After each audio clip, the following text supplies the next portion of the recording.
Bakery joint. And yeah, man. Yeah. Takara Pink Stilettos. Is that a show, Takara? You got a show called Pink Stilettos? Yeah. All right, we got it going right there. And we got one more person. We got Just Nesh. Oh, okay. Hey, what's up? Griffin from Houston, Texas in the building. Yeah. I can't tell if I'm live yet. Can I pick my nose? Yeah, we're live. Okay, I can't. It's on my YouTube page. Go to my YouTube page. What's cracking? What's up, everybody? Hi. Hey. What's up, Nesh? How you doing? I'm fantastic. How are you? Alabama in the building. Girl, I'm good. I'm Podcast is in the building. What's up, love? Las Vegas in the building. I'm like, oh, Alabama, but I got nothing. We waiting on who waiting on T Murph? Yeah. He better bring his head ass on. College Station, Texas. That's a city? College Station? Never even heard of that. Hey, Tony Baker. What's up, Nesh? What's cracking? What's happening? We got just about Where you at? You in LA or Chicago, Nesh? We don't know to my YouTube. It's youtube.com/Tahir Moore. My mic. I'm like, what is You live on the south side? Yeah, I'm out south suburbs. I'm by Indiana. I'm closer to Indiana now. Okay. My dad live in South Holland. Okay, I'm in Lansing. So yeah, I'm right down the street. Mm-hmm. Oh, your daddy right here. Is everybody on here in LA right now? What's up, Eddie? What's going on, Tony? I see you got the prime background. Right, it's perfect. Listen, let me tell y'all something. Wait, let me. Nah, this is like when I stream on Twitch, I have the same backdrop, so I kind of just kept it. But nobody watches me on Twitch, but I'm still just like trying to get the look while nobody's watching. So the day that they do, it looks kind of like how I envision it. Tell them the story about Twitch, Eddie. You just told me. Oh man, so like I've been streaming constantly every day, just hoping that like consistency like brings people to me. And the other day I had my first viewer. And for like 30 minutes, I was like just on point, just cracking jokes, laughing. And I was trying to get my viewer to write in the chat. And I'm like, I'm gonna crack them. And then I looked and my iPad was on and I was my own viewer for the whole 30 minutes. I was like, man, that's like Twitch masturbation. Like I was just getting myself off. It's so good though. Yeah, man. I got the whole thing recorded. So sad. Nobody cares. It's that realization that like, man. Well, yeah, man. Awesome, man. So listen, I'm waiting on T Murph to come, but we can go ahead and get started, man. First things first is if y'all want to change our names to your Cash App, that way if people want to bless you with something, just letting the fans know it's not required, man. I'm going to do this show for free. I had thought about doing a Patreon and getting people to sign up and doing 1 hour for free and then doing the second hour for the Patreons and all that. But bro, a lot of my fans, a lot of Tony's fans, and a lot of Kel's fans, a lot of Pat's fans, and they already signed on to multiple Patreons, man. So I'm just gonna do this for free. And if y'all want to bless me and my people, y'all can do that, but it ain't no requirement, man. I just want to have a place where people can come, relax, relate, laugh, get it off your chest, whatever it is, man. But if y'all want to take care of anybody, please take care of my people because they are donating their time. They could be doing whatever, just chilling with their family, sleep, whatever, especially my people like Eddie's on the East Coast. So right now, it's 12:35 for him. Nesh is in Chicago, so it's 11:35 for them. So if y'all want to bless my people, I really appreciate that. But I'm going to keep the show free, and we're just going to keep moving like that, man. Do I have to go back out and go back in? Huh? To change my name, I got to go back out and go back in? No. What are you doing it on your phone or your computer? I'm on my phone. Trying to think how you do it on your phone. You should be able to like maybe swipe or something and change your name, or like what's in one of the menus.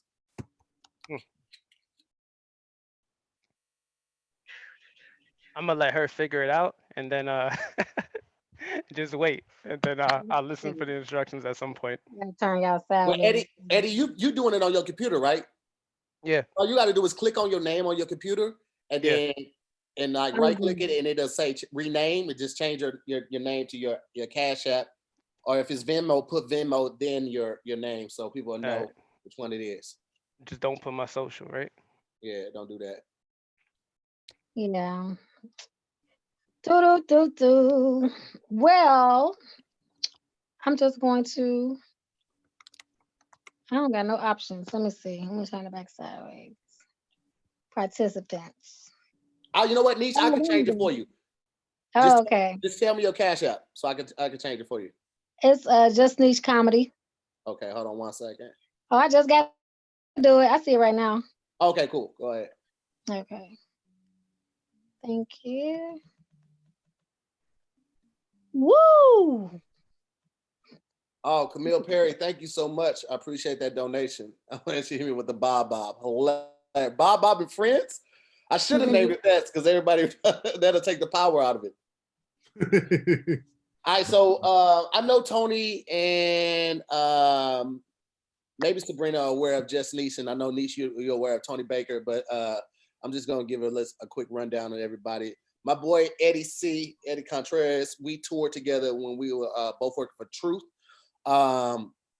Eddie is probably one of the most talented people that I know who like plays it super cool. You would never know all the shit that he can do. I wish he could turn his camera around so you could see his computer, but this motherfucker built that computer by himself. Wow. He did the research for it. YouTube. Oh yeah, YouTube was still research. Did the research on YouTube. Went to Best Buy. Bought all the individual pieces to build his own PC. It's got like the water shit in it and to cool all the motors and the engines and all that shit. The engines. I'm gonna try, man. I never tried to take this camera off before, but I'll try to figure it out. Give us the visual. Bro, when I went over to his house, I was so blown away by this dude's ingenuity, dog. Like, I was like, that's crazy. But yeah, just give me some time. I'll just listen to you while I do this. Eddie, why did you put your social security number up? I was just trying to ride the joke as far as I could. I was the only one laughing, just like I'm the only one viewing my Twitch channel, so it's all good. This fool put his social. Whole social. I have LifeLock. I have Life. LifeLock, so at the end of this, it could be like one of those like a genuine advertisement where we check if they could really hold down. Everything's gonna be gone. The computer too. They ain't much to be gone. They ain't much to be gone. My stimulus check maybe, but Oh no. Nesh, somebody Did said y'all you get consider y'all like a stimulus package. joints? Huh? Did y'all get thank y'all stimulus checks? I got the first one, yeah. yeah, it I might didn't gonna work. get one I didn't yet. get one. You ain't get yours? Nah. I Where didn't get one. mine at? Last year, right? I don't know either. I didn't get mine either, Tony. I think it's something against us. Cause Man, because we from Chicago? probably. And they don't know how to act. Tony, They you gonna did make us wait your till taxes, September. right? Both of y'all did your taxes? I didn't do Yeah. my taxes for 2019 yet. But I did. I should have got it for the 2018. Yeah, for the 2018, you should have got it. Yeah. Eddie, people are asking, what's your Twitch name, bro? Oh, I'll put it. I'll erase my social security number and I'll put my Twitch name. Well, I'm sorry, I'll put my Cash App, which is the same thing as my Twitch name.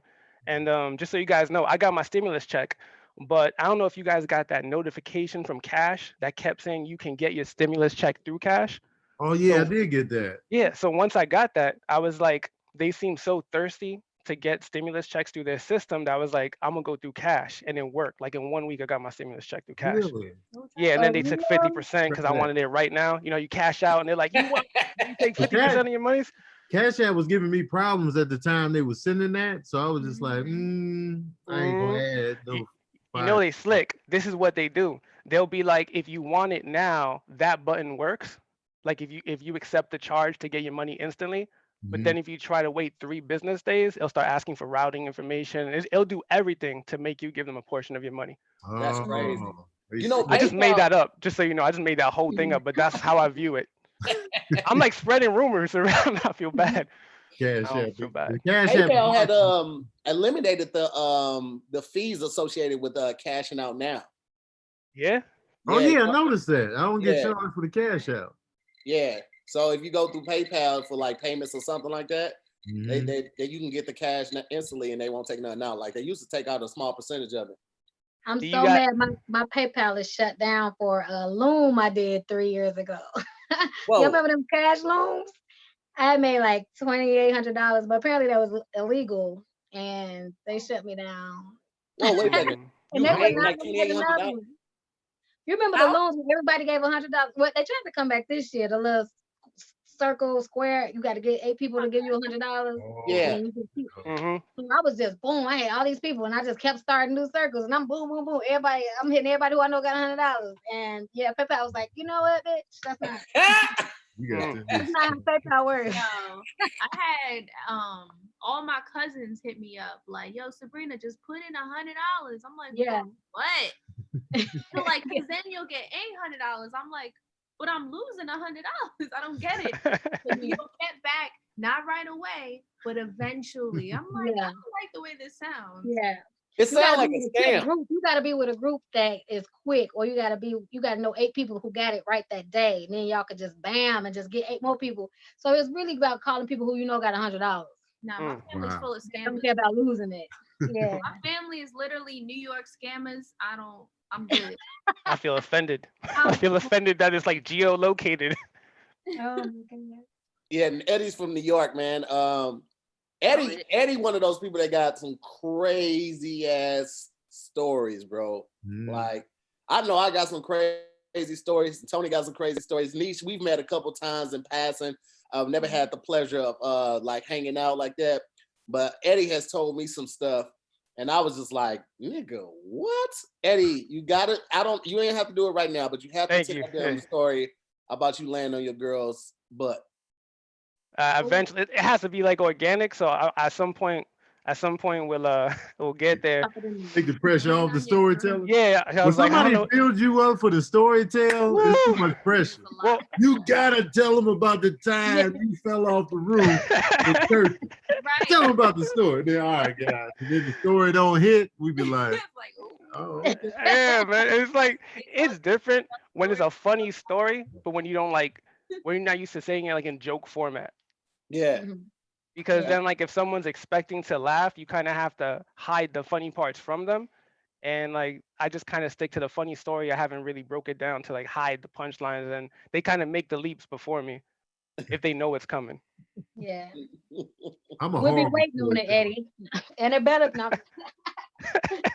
Yeah, boo me. Do you guys do that thing with cash when it was like, if you give a friend, if you send a friend your cash link and they use it, you get $5. I think that was like a easy. I don't even want to say scam. It was just like really easy to do that. Just get a bunch of people who don't have cash, and the first time they use it, you get $5 and they get $5. Right.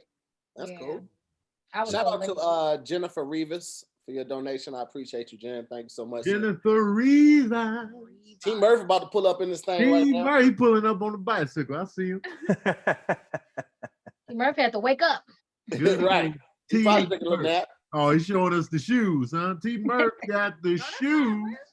Oh, that's the Still a digital background, he baby. got the green screen, but that's his real closet though. He just Yeah, took a picture of it. T Murph got a lot of shoes, bro. He do, man. He a shoe head. It's color coded, kind of. It is though. It is color coded. I thought it was a message at first. Yeah, Look at man. you. I was trying to show out a little bit. What up, Nesh? You got the microphone? Okay. Radio right here. With it. He got the mic. He got the Breakfast Club set up. He got Charlamagne in the corner hating, the hard hitting. That's what took so long to get on here. He had to hook everything up. Nah, man. You know, it's midnight where we at. You know what I mean? To hear like 9 o'clock, I'm like, I bet. Oh wait, Pacific time, nigga. My boy It's Eddie tomorrow. he in New York, Murph. Oh yeah, it's 1 a.m. Dude, Oh, yeah. he said 12. At 12 o'clock was he had drank my coffee. It hit right on time. And I was just like waiting. And then the coffee went through my stomach and I had to go to the bathroom. I'm like, oh man, I don't think I should go. I got to wait this out. And then I ran. As soon as I got in the bathroom, he sent me the text. Link sent. I was like, oh man. But your link was out. He got us Yeah. out here chilling. Had to Yeah, reverse man. it. So Eddie, how you been holding up during the quarantine, bro? Yo, it's been chill. Like, to be honest, I kind of wasn't doing much before it. So I was already in like panic mode in life when I was like, man, I gotta get my stuff together. And I was like, so when everybody else went into panic mode, I was kind of like real good at rock bottom. Like everybody was showing up at rock bottom, freaking out, and I'm just like skipping stones on the lake. Like, hey, what's going on? Your first time at rock bottom? Come hang out with me. So I'm all right. I'm just playing games with my girl, and just like everybody's bugging out, but we just be cracking up, and I think I could say it, but like just getting stuff from California sent over. Chilling. just stuff, huh? Just stuff, sneakers, just sneakers working on my shelf. You know what I mean? Couple of video games, just some stuff. Right. Yeah, like 60 THC, stuff like that. What games y'all be playing?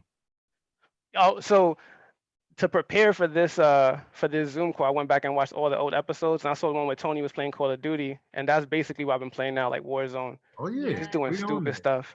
Yeah. Both of y'all? Yeah. Sabrina be gaming too. Pull up on them, Eddie. They'll go round for you. Oh man, I'm sending you guys some highlights. Like when I be in the gulag, you know what the gulag is? That's like when you're in the prison, it's 1v1. I put the gun away, I just punch people right in the face, talk crap. That's why I'm gonna start doing that, because the gun play be trash in the gulag. Right. And then, because the pressure be on, you don't know if you're gonna come back when you go to the gulag. I was thinking, so I don't know if all you guys play Call of Duty, but when you die, you go to a prison. It's 1v1, and if you die again, your people have to spend money to bring you back to life. And I was thinking the other day, I was like, yo, imagine if in like real life, if your boy dies, everyone's kind of like, yo, if we all put money in, we could bring him back to life. And you're like, oh man, oh no, he got 2 kids, that's 3 birthday parties, 2 of them plus him is like, it's not gonna do it. Really worth it. You really gotta map it out. You be like, yo, he was acting funny style last time. 800? Oh no. I don't like how he makes my girl laugh. He still owe me 40. Oh, that's like, he owed me. He owed me. I'm gonna bring him back. Still owe me 40. Still ain't gonna pay me. Come on, man. So I've been looking at my. I got him bring him back to get the 40, but I'm 200 in with the 40. And then he gonna be, because he was dead for a while. His bills piled up. He gonna be like, I ain't got it, bro. I brought you back to life though. I appreciate that, but like to hear 3,000. Anything above 3,000, I wouldn't bring Tahir back. I'm sorry, Tahir. That's all I got right now. If you bring somebody back, they gonna hit you with the, hey, but man, I appreciate it, but I ain't even asked you to do all that. You know what I mean? Like I ain't even asked you to do all. Like, I mean, I appreciate it, but like I could see if I asked. You know, like, I didn't ask. I was ready to Damn, man. You already know it's coming. And then they gonna hit you. I was ready to go. I brought you back to life. They gonna throw that back in your face every chance they get. Every chance. That probably happened to Lazarus. Murph, if you want to put your Cash App up, bro, you can throw your Cash App up, and people want to bless you. They'll bless you with a little something. Oh, word. He said he's watching the show. Thank you. Hey, he said he watch your show all the time. So here. Who said that? Thizo. Oh, right on, bro. I appreciate that. Thank you so much. I appreciate that. Yeah. Hey, so today was the first day that I actually went back to filming in studio for Working Is Hard, because we were getting down to like the last. Shout out to Thizo. He just sent a little donation too. I appreciate that, my guy. And it was weird, bro. It's weird being around people. Like, we were around, but we still were distancing. Like, we moved the chairs back so we're away from each other 6 feet, and Maya's behind us 6 feet, and the cameraman like 8 feet away. But it was still weird because everybody's like, is this okay? Like, can we do this? And all of that. It was a little weird, but it felt good to like get back into like the rhythm of like making content in studio and stuff like that. Yeah. So it's good, man. It's just weird to think like how long it's gonna take for life to get back to normal after this. How many episodes you shoot? I blocked you, baby. I shot 4 episodes today. Yeah, Keenan in there, Keisha, Precious, and who was the 4? Brandon Lewis. Oh, B. Lou, that's right. Yeah. So I'm shoot 4 this week. I might shoot 4 in another week, and because I got to keep it going, because Blue Chew signed on as one of the clients for ads, so I can't take no breaks. You know what I mean? So we gotta figure this out, man. So just kind of wipe down the studio. Shows on TV, man. So that's a funny show. Thank you, man. I'm working on the app right now, so it's gonna be like heads up, and people can play at their house, and kind of keep it going. So, and people have been asking for Precious. I see them all in the comments. Precious, she got an episode, so we got y'all, man. And shout out to Clash. They're over in London. It's 5:50 in the morning in London. They over there watching the live right now, man. So I appreciate y'all. London, they in the future. Yeah. In the future, London. Is a Blue Chew? That's like that Viagra kind of the same type of pill, right? It's a chewable with the same active ingredients and FDA approved as Viagra and Cialis. Yeah. You sound like a spokesman. You sound like you working on it. Bro, after you say it so many times, you just trying to get it down pat, bro. You're gonna list the ingredients. Yeah. You started defending it. I just asked you if it was like similar to Viagra. No. You know why? Because on the ad, on the read that they say in the copy, they say, do not say it is the chewable that company. So I can't mess with my money. So I'm like, hey, don't say that. Let me tell you something. Can I talk about Blue Chew to you? Since they one of your sponsors, Go ahead. I can talk honestly. Yeah, go ahead. Okay, so I tried Blue Chew, and just to see if it worked. I didn't even tell her I was doing it. I just wanted to see, try to get that organic. Like, man, you was on one today, but it was like it didn't really. Because I expected it to be like, oh man, I'm cock diesel all day. I thought I was gonna be knocking stuff off the kitchen diesel. My bad, y'all. Just be like, I thought I couldn't walk in the community and just knocking over toddlers. I thought I was gonna be knocking stuff over, like, and the cats getting hit in the eye, and that's what I was expecting, and it didn't do nothing. You probably blessed. You probably needed to take 2, because like similar to that water bottle that you were drinking, you probably needed to, you know what I mean? Compensate. Oh, no. Don't take 2. It specifically says in very big writing, do not exceed more than 1 in 24 hours. Look at Tahir made sure he let you know, hey, do not take 2. So Somebody got to take the back of your right. Tahir took 2 and the back of his kneecaps got hard. Like, that's how you know. The back of the kneecap? The back of your kneecaps was rock hard. You didn't sit down for 26 hours straight. You was just up. It was either lay down or stand up. That's all you can do. Nigga, knee legs just straight out. He was laying on his stomach watching TV like, oh man, back of my kneecap still hard. I'm gonna just watch this. He took 2. He's like, Tahir, did you test one out? Yeah, I tried it out. It was all right? Yeah. He went in there and rubbed his knee on his wife, like, hey, you ready for some shit? I got some for you. What it is. I got some for hey, just lay down. Let me show you what I'm saying. Oh man, that position right there. I'll be honest. I tried it. I did it one time. It was with it wasn't Blue Chew. It was something. It was blue. It wasn't chewable. It was a pill. It was like a Chinese knockoff. And there was this girl. Is what it's called. Yeah, there you go. So these giraffes showed up. So I was in a position where I met somebody and they were cool and I liked them, but it was just like sexually it wasn't there. But they were like a real cool person. And I told my boy, I'm like, yo, I think I'm like getting old or something. Like I got nervous because like it's psychological. You guys, I'm not trying to digress, but like when you watch an ESPN and they know your exact age and like, are you 34 balding? And you're like, oh, like they like they inceptionize you. Like you like, oh man. So my boy was like, yo, I'm gonna give you one. So he gave me one. I ate it, and then like it was time to go, and I threw down, and I was like, man, this is crazy, because like I wasn't even like sexually attracted to her, and I called him, and I was like, yo, like good looks, like it worked out, and he was like, how long did you wait? I was like, it was instant, like I just took it, and he was like, no man, it takes like 30 minutes to kick in. And I guess like that proved to me that was psychological, that like everything was fine with me. It was just like I wasn't sexually attracted to her. But that's when it ended up like kicking in. And this story is gonna get disgusting real quick. Nah, man, it was Murph. I don't know what I call you, Murph, T Murph. What you want me to call you? Yeah. Murph is fine. All right. So when you were laying down like this, that's kind of what reminded me. So what happened was I had to use the bathroom. I hate to go into this so fast and get disgusting, but I had to use the bathroom because I was nervous because I was in somebody else's house. You know, that feeling was like it's a psychological like shit. Like you don't really have to use the bathroom. You just psychologically have to. And the moment you get there, you're like, oh, it's psychological shit.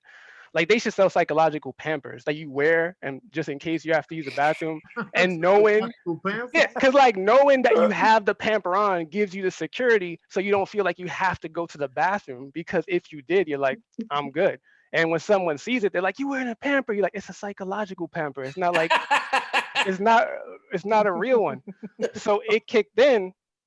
Man, I didn't think I was gonna go here so fast. So when it kicked in, I had to use the bathroom, but I couldn't use the bathroom because I couldn't tuck it into the toilet. Yeah. Because it was like Tahir's, you know what I mean? Like it just, it was like that. Luckily, Wait, pause. Wait, what? What happened? Nothing. I don't know what you're talking. We were on tour together. So anyway, Oh! our bunks were right next to each other. Wait a minute, knock the freckles off that thing. But continue, we listen. Wait a second. So what happened was I had to use the bathroom. So when I sat on the toilet, her shower was right next to the toilet, so I had to like lay down like this. Oh right? shit.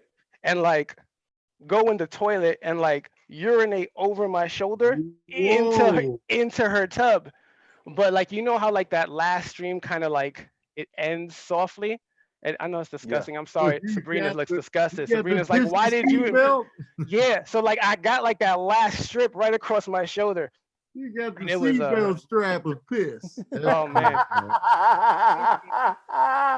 They work. No strap of piss. Yeah. That's a strong. Oh man. Hey. That's a Yeah. whole new meaning to click the ticket right there, baby. Man. What happened if a girl take one? If I click their heart? Your nipples get hard, you'll bust through every bra. Nipples be like. That's funny. Nesh nipples look like pepperoni, so look, we already know. Nesh got deep nipple. You got the little season hot and ready nipples. I told you, mine are like Oreos. They so dark. Like you would never guess. Like I don't know when people see me like what color nipples I got, but they are so dark chocolatey. Dark chocolate. Nesh got to do an OnlyFans just to prove that her nipples like. To prove, yeah, because usually I've seen a lot of nipples, and usually they're not as dark as mine when they're my complexion. So I don't know. It's weird, but I'm used to it. So. Do your guys nipples? Huh? Do your guys' nipples change like at different times of the day? Yeah, like sometimes they look good. Like, then they shrink. Like the smallest they get is like a quarter, but then they can go to like a when I'm not on hard. Wait a second. Wait. That's funny. Nesh, did you say the smallest it gets is like a quarter? Like when it's cold, you know how your areola shrinks up, right? Yeah, and then when it's not, it's like probably about this size of this top, and it's not shrunk. I didn't know areola. I thought areola stayed the same size. No, like all look day. at a cold hard nipple. The areola is, unless they already just small. I just got big areolas, so mine they transform. One of my nipples, they get smaller when the nipple get hard. Yeah, there you go. What'd you say? I didn't know that. Areolas do get smaller when the circumference shrinks when because the nipple expands, so it starts using up the extra dark. Skin. Okay, yeah, use that skin. Okay. It's the same skin. Okay. I didn't know that. I didn't know why they did that. That's crazy. Learning something. Nigga, that's on your body. You just figuring that out. I didn't know. Nigga finding shit out about her body from Tahir. And it's crazy because y'all got the same size titties. But look, moving on. Moving on. Hey, somebody said that Murph was doing the Zoom from a car seat. Whoa! It wasn't me. It's in the comments. You can go back and see it. They was in here wilding. Right now, have you been wearing that bandana ever since Jill and Erica battled, or? I've been wearing this bandana since I ain't been able to see my barber. You understand me? I'm gonna tell you what, man. Hey, can we talk about the fact that your boy got his ass whooped on Saturday? Who you talking about? Can we talk about that? What you talking about? What happened? Nelly wasted my goddamn time on Saturday. Is what happened. Nelly was playing the greatest hits we've never heard. This nigga was playing absolutely nothing. I don't know what you're talking about. He dipped a couple of times into some tracks. We was just like, the hell is this? I know. when he said the stadium, like, oh, we going stadiums. And Yeah. I'm like, what stadium? I did see that part, Brent. Have you heard this before? I think he did that on purpose because he knew nobody had heard it, and he knew 500,000 people were watching. So he said, "I'll be damned if I die and don't nobody hear this song." He was like, stadium, son. Then he queued up the track. Everybody in the stadium was like, them shits was I'm gonna go ahead and get a beverage real quick. You said you're gonna get a beverage? Yeah, I'm gonna go ahead and get a beverage real quick.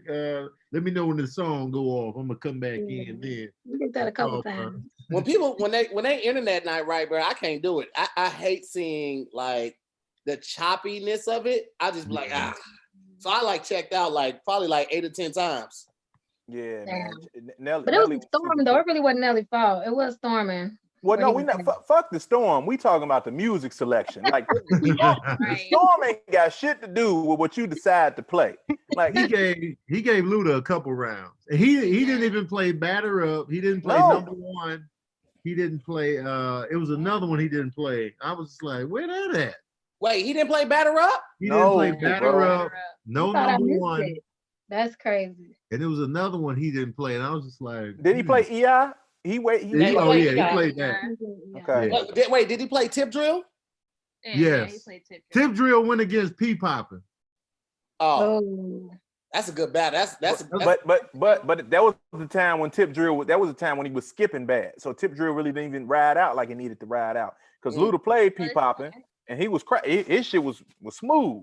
But that storm was going up. But Nelly got too many hits, man, to have done it. I can't believe you was gonna just try to slide on past that to here just because you from St. Louis. You ain't want to bring that shit up. No, we fuck with Nelly. Yeah, we fuck.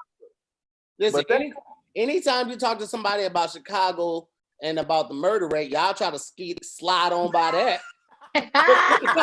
Look at Tony. Look at Tony right now. So, hey, what are you talking about the murder rate? So St. Louis don't have no fresh homicides on the docket right now?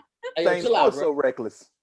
They ain't got no dead bodies in them abandoned homes in St. Louis right now? Wait a minute. Hey, Tony. Huh? Tony, do you know they killed somebody in front of City Hall in St. Louis? Oh, is that right? Yeah, they murdered somebody in front of City Hall. That's Googleable. That's crazy. Googleable. That's like violent. St. Louis. And let's not talk about the other side of the river, East St. Louis. Oh, the East St. Louis. Yeah, but hold on, they'll try to throw East St. Louis on us because it's in Illinois. No, nigga, that shit is called East St. Louis. And nigga, don't try. We ain't got shit to do with that. That's true though. East St. Louis is like a smooth 3.5 hours away from Chicago, and they always try to group it all together. Hell yeah. Wow. That's a journey, man. Shit to do with us. East St. Louis got some good Chinese food though. St. Louis do too. And St. Louis, the Midwest got the best Chinese food. Like the Chinese food they got out here, the rice be orange. I be like, bro, what are y'all out here doing? The rice don't be hitting the same. I don't know what it is, but man, that Midwest fried rice, bro, it's different. Yo, that's weird because you guys are closer to Asia, like on the West Coast, like it's right there. I am, man, for the donations. Appreciate y'all. Thank you so much. That don't mean nothing because I don't even think they don't do it like that in Asia, Eddie. Like the way they do it in St. Louis, they basically like they cook the rice and then they fry it in like soy sauce, so it's like brown and just like you can eat a box of plain fried rice from the Midwest, and it's some of the best rice you ever had in your life, bro. And they throw the fried egg in it. Yeah, the fried egg, beans. Oh man, I guess anything with fried egg, like a hamburger. When I see an option for fried egg for like $1, I'm like, oh yeah, this is a great. Fried egg really ain't that it ain't really that fattening, right? I mean, not fried egg, fried rice. It ain't really that fattening, right? Well, it depends. It depends on the oil they use, and then the egg is gonna add a little something. But it's usually the oil that gets you, because the rice itself ain't gonna have no fat. But then when they put the oils in there, that's when. But the rice is carbs, though, ain't it, Tony? It's all carbs. Yeah. The rice is carbs for sure, but the fat count is low. So, what do you think is the issue for you to hear? Is it the carbs or is it the oil? Which one is it? Whoa! Is it the combination of the two? Or is it a combination? Of our powers combined. They frying this nigga Tahir rice and WD-40 oil. What the fuck? Oh man! frying this nigga rice and unleaded. What the fuck? So, T. Murph, if you have to get down and use the restroom, do you like ring a bell to ask your wife to come pick you up, or how's that work? All right. Now you guys been up. The hibachi, you know, when they cook the Chinese rice in front of you, you go hibachi with the group. That's Japanese. Yeah, I like to bring somebody who doesn't like seafood so I could get their shrimp. Because you know how, like, even if you don't order shrimp, you always get like one or two shrimp. So they be doing the residual shrimps, maybe pieces. Yeah. It never look like enough food when they come out, though. Yeah. I be like, that's it. But then when they keep throwing more shit, they just keep throwing. Hey, I got a funny story about hibachi grill, bro. I took my cousin to the hibachi grill in Chicago, and he one of them people that ain't never been nowhere. Oh no! he goes in the hibachi grill, bro. Manager, this is a Japanese steakhouse, right?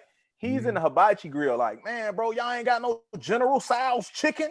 Y'all ain't got no orange chicken. I'm like, nigga, that's Chinese. He like, man, the same shit. I'm like, man, all I'm thinking about is my career. I'm like, bro, they gonna say I'm racist because I'm with this nigga. So they gonna automatically lump me in. He like, man, bro, go back there and give me some of that little orange shit. I said, nigga, this is Japanese. This is not the same shit. He said, nigga, it's a knees. I almost walked. I swear to God, I almost left. It's a knees, bro. Tony, I thought that's a t-shirt. It's a knees. Nigga, I thought my career. I thought my career was over with that night. It was Googling y'all as y'all was sitting there. They was Googling what y'all got going. Like, yo, it was my whole family, and I'm the only person that was saying something. I'm like, ain't nobody gonna stop this nigga? Nobody. Man. Tony, what did you eat when we went to the hibachi grill in Tokyo? Not Tokyo, but Okinawa. Oh, that was we went in 2017. I think I actually had I just got the rice. I feel like I had shrimp, but I didn't, did I? You were pescatarian at the time, right? Because when we were ordering that on the base, we kept eating the same thing. I kept getting that green curry. Yeah, oh yeah. I remember that. Yo, they got a spot out there, like curry's hella big in Japanese culture. And they have like this curry house that like literally looks just like a Waffle House. Same colors and everything. It's brown and yellow. You can get all the different types of curry, all the different types of chicken, everything. And it literally looks just like the Waffle House. It did. It's so crazy, bro. In Okinawa? Okinawa, yep. Yeah. We had a blast, it was good, bro. Too. It was good. We had a blast. We went to Mount Fiji. We were at Ikanuwa and Okinawa, and then we like had a transfer through Tokyo. Yeah. That's crazy that you could pronounce all those on your first try. Like I would have trouble. No. I fumbled a whole lot of times. This is after years of practicing saying it correctly. Okinawa, the ball's loose. Yo, just fumbling right off it. Those comedy shows was ass cheeks. Let me tell you something, Murph. Them comedy shows was big ass cheeks. Oh my god. Oh my god. It was like one good one. Yeah, I was 5 minutes into a set, Murph and Nesh. 5 minutes into a set, and I was talking about how high gas is. I was like, in LA, I was like, man, it's so high. I just kind of want to walk everywhere. Yeah. And then somebody from the crowd was like, suck some dick for gas. I was like, excuse me? Oh man. And then the guys, it was like, because in what language? In English? Yeah, because we were performing for the military. Okay. We were just going to different bases, so it was like, and them soldiers was just like. He said it with his pants down? Like what talking about his? Was he suggesting it? Like a different like his friend was in on it. He said it, and his boy comes from around the corner. So he was like, was he in the back with his dick hanging out? No, it was him like he opened his soldiers. They started chanting, suck that dick. Oh man. That dick. This is at a show, bro. Oh wait. So this was for soldiers? This was for soldiers. Like USO type shit. Oh yeah. Wow. It was literally USO. They were Marines. So then he opened his mouth like a hibachi, like kind of set up, and you was throwing the blue chews in his mouth. Right? He's like, don't catch more than one. What happens? Actually, you know what? He actually wasn't even talking to me when they started chanting. They were talking about their boy. It's like, my boy sucked some dick for gas, and that's when they started chanting, "Suck that dick." But bro, first of all, while you're on stage. It was 5 soldiers, and they were drinking beer. They all had pitchers. None of them were drinking out of glasses. All of them were literally drinking out of pitchers of beer. So they were like shit faced before we even started the show. It was me, Tony, and Nate Jackson. Yeah. It was I can't do it. Like I've never performed for the troops. I've been asked before. I was actually asked to go to Alaska this past year, and it was like, man, it was like a crazy flight. I think one way was like 18 hours and shit like that, just because of the layovers and how hard it was to get to the particular area. And then the money was cool. But what my agent fucked me up because they were like, yeah, man, you know, the troops, they want to get you over there. We got a request. They really love your comedy. And, you know, it's been a lot of depression on this particular base just because of where it's at. And there not being any sunlight during the day. You know, they have a pretty crazy suicide rate. I'm like, bitch, this is not how you sell me the show. Like, I don't want to go. I don't want to. Nigga, can we Zoom? Nigga, I'm not going to that. Nigga, I'm like, I don't even know what my mental state is like to go somewhere where I don't see any sunlight. It's gonna take me down to 24 hours to get there one way. Right. And you're telling me that motherfuckers is unstable, so you just want me to go there and be funny around niggas who got guns? Like, it's gonna be a great show. It's gonna be a great show. They're gonna be depressed. They're gonna be armed. It's gonna be a great show. It's gonna be great. I turned that show down so fast. Man. I can't do it. And I've always wanted to go to Alaska, but under them circumstances, I'm like, nah, man, I can't do it. It did not. I was like, what if I'm not funny? Like, bro, like, because I mean, people don't understand. It's hard to perform for people that are like, your job is to put your life on the line every day, nigga. You like, you can't turn it off. Right. So you always in mode, nigga. Like, you in mode. Man, fuck that. I like, come to a regular show where you can just be around other motherfuckers and you don't laugh, I get it. But if it's 200 of y'all just in that motherfucker. We was watching the show like this the whole time. Oh man. What if you did a show? What if you did a show and they were at attention the whole time? They can't laugh and nothing, they just the whole time, bro. I can't do it. Then you run out of gas at the same time. Yo, I would like to do a challenge where they were all like this and I had to make somebody crack. Man. The red coat dudes. Oh, the British dudes. Man. They be in the front. I wonder how they train for that. Like, do you just gotta watch like all the comedy specials and not laugh at anything? Like, how do you train to be that good at not laughing? They grew up watching Mr. Bean because that was the most hilarious shit on the planet. Oh, Mr. Bean. If you watch Mr. Bean and can't laugh, you an amazing motherfucker, man. Man, his face alone, I'd be like, so ridiculous. Look at him. He was great. Man, his face, though, like Mr. Bean. And he don't really talk a lot, but the way he do talk, it'd be mad funny. Mr. Bean reminded me of Mr. Magoo, man. Like he was like the real version of Mr. Magoo. Yeah. Mr. Magoo, because he had bad vision too, didn't he? Mm-hmm. Yeah, bad vision. Leslie Mr. Bean, you stay squinting. Oh yes. Like you shit with his little hand and shit. I want to shout out real quick. Shout out Osley Jean, Aaron Justice, Yayo, and Steezo for the donations. Appreciate y'all. Yo, man, definitely, man. Thank you, Steezo, man. Man, I appreciate that. Shout out my mans too. Guyan definitely shot me some, man. Thank you. I don't mean to change the subject, but next week, Chris Brown and Usher, is that a rumor or no? That's a rumor. But what if it was happening though? Who you got? I got Usher. You got Usher? You know what? I got Usher just off the strength. All he got to do is play Confessions, and he won. You can't. He played straight through. Chris Brown don't have a single album that can fuck with Confessions. Like I fuck with Breezy. I fuck with Breezy. I've been to Chris Brown concerts. Riddle, the homie Riddle was hosting. If y'all don't know who Riddle is, Riddle Brown. Follow Tahir, same person. But like, Riddle was hosting. Man, it was very dope. Chris Brown, man, he puts on an amazing show. He got a lot of hits. I just feel like they only need 20 apiece. Yeah, but Confessions, the whole album gonna bang. Confessions was a classic R&B album. That definitely was, but it was crazy number. I feel like top to bottom, nobody rocking with we all know. We talked about this before to hear who the king of R&B is. We know. We know. We can't say his name, but we know. We know. Exactly who I feel unqualified. Like I pick Usher just because you guys picked it. No, I'm just waiting on somebody to smuggle a cell phone in the county just so that we can get a versus battle out of this nigga. But other than that, we all know R. Kelly. We know is the king of this R&B. Right. But when I look at Confessions, I'm like as an album, front to back, just telling a story. I've never heard an R&B album that was that good. Like I really thought Usher had another baby, bro. Like it was that good. I was like, he sold it. He sold it. He was like, I'm in the studio, and he was getting that band.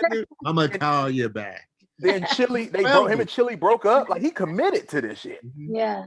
He uprooted his entire life. This shit, like that shit was phenomenal. And he went through a whole fucking number one. Yeah. I want nigga, that was bangers. Bro, go ahead, Tahir. I was just gonna say, man, that whole album, especially toward the end. Oh my God. When it come on after tonight. What? Superstar? I'm gonna play it for real. That's my nigga for real. That shit, bro. When he slid that whole album was amazing. That whole album, but the album in Usher's last part of his last few albums was trashy. Oh, they were. I didn't even listen to them. The last three were like.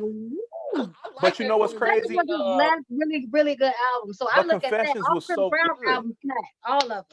Usher had that super. Usher was them last three was kind of like, So I was just looking at both, but even before that, like 8701, like none of them Confessions. Before that, all crazy. My Way, 8701. So Usher had a trio of just like stellar R&B albums. Just smack it. Then whack. In the My Way video, you guys remember when he did that trick with the chair? I think it was My Way, right? Ooh, man, I'm sorry, that's like the only thing I could contribute, but like that's all I remember, just busting my ass over and over. The My Way video was dope. His music fell off, so that was a dope video. Him and Tyrese battle. This is all I remember from that video. I remember that move where he kicks like this, he go like this. You guys remember that move? That's like the only dance move I remember. It was like The only thing I remember is once you drop Confessions, I mean, you have nothing more to prove. Like Confessions. You think Beyonce thinks she ain't got nothing more to prove? Come on now, that ain't how that go. So do you feel like Beyonce? Like I think Beyonce is. It all gotta be heat. It ain't gotta be better than Confessions, but it gotta be heat. But I think Beyonce is phenomenal. I'm not gonna say that she's not. Let's get there before any beehivers start attacking. She's they pulling up now. Come on, because they feel it right now.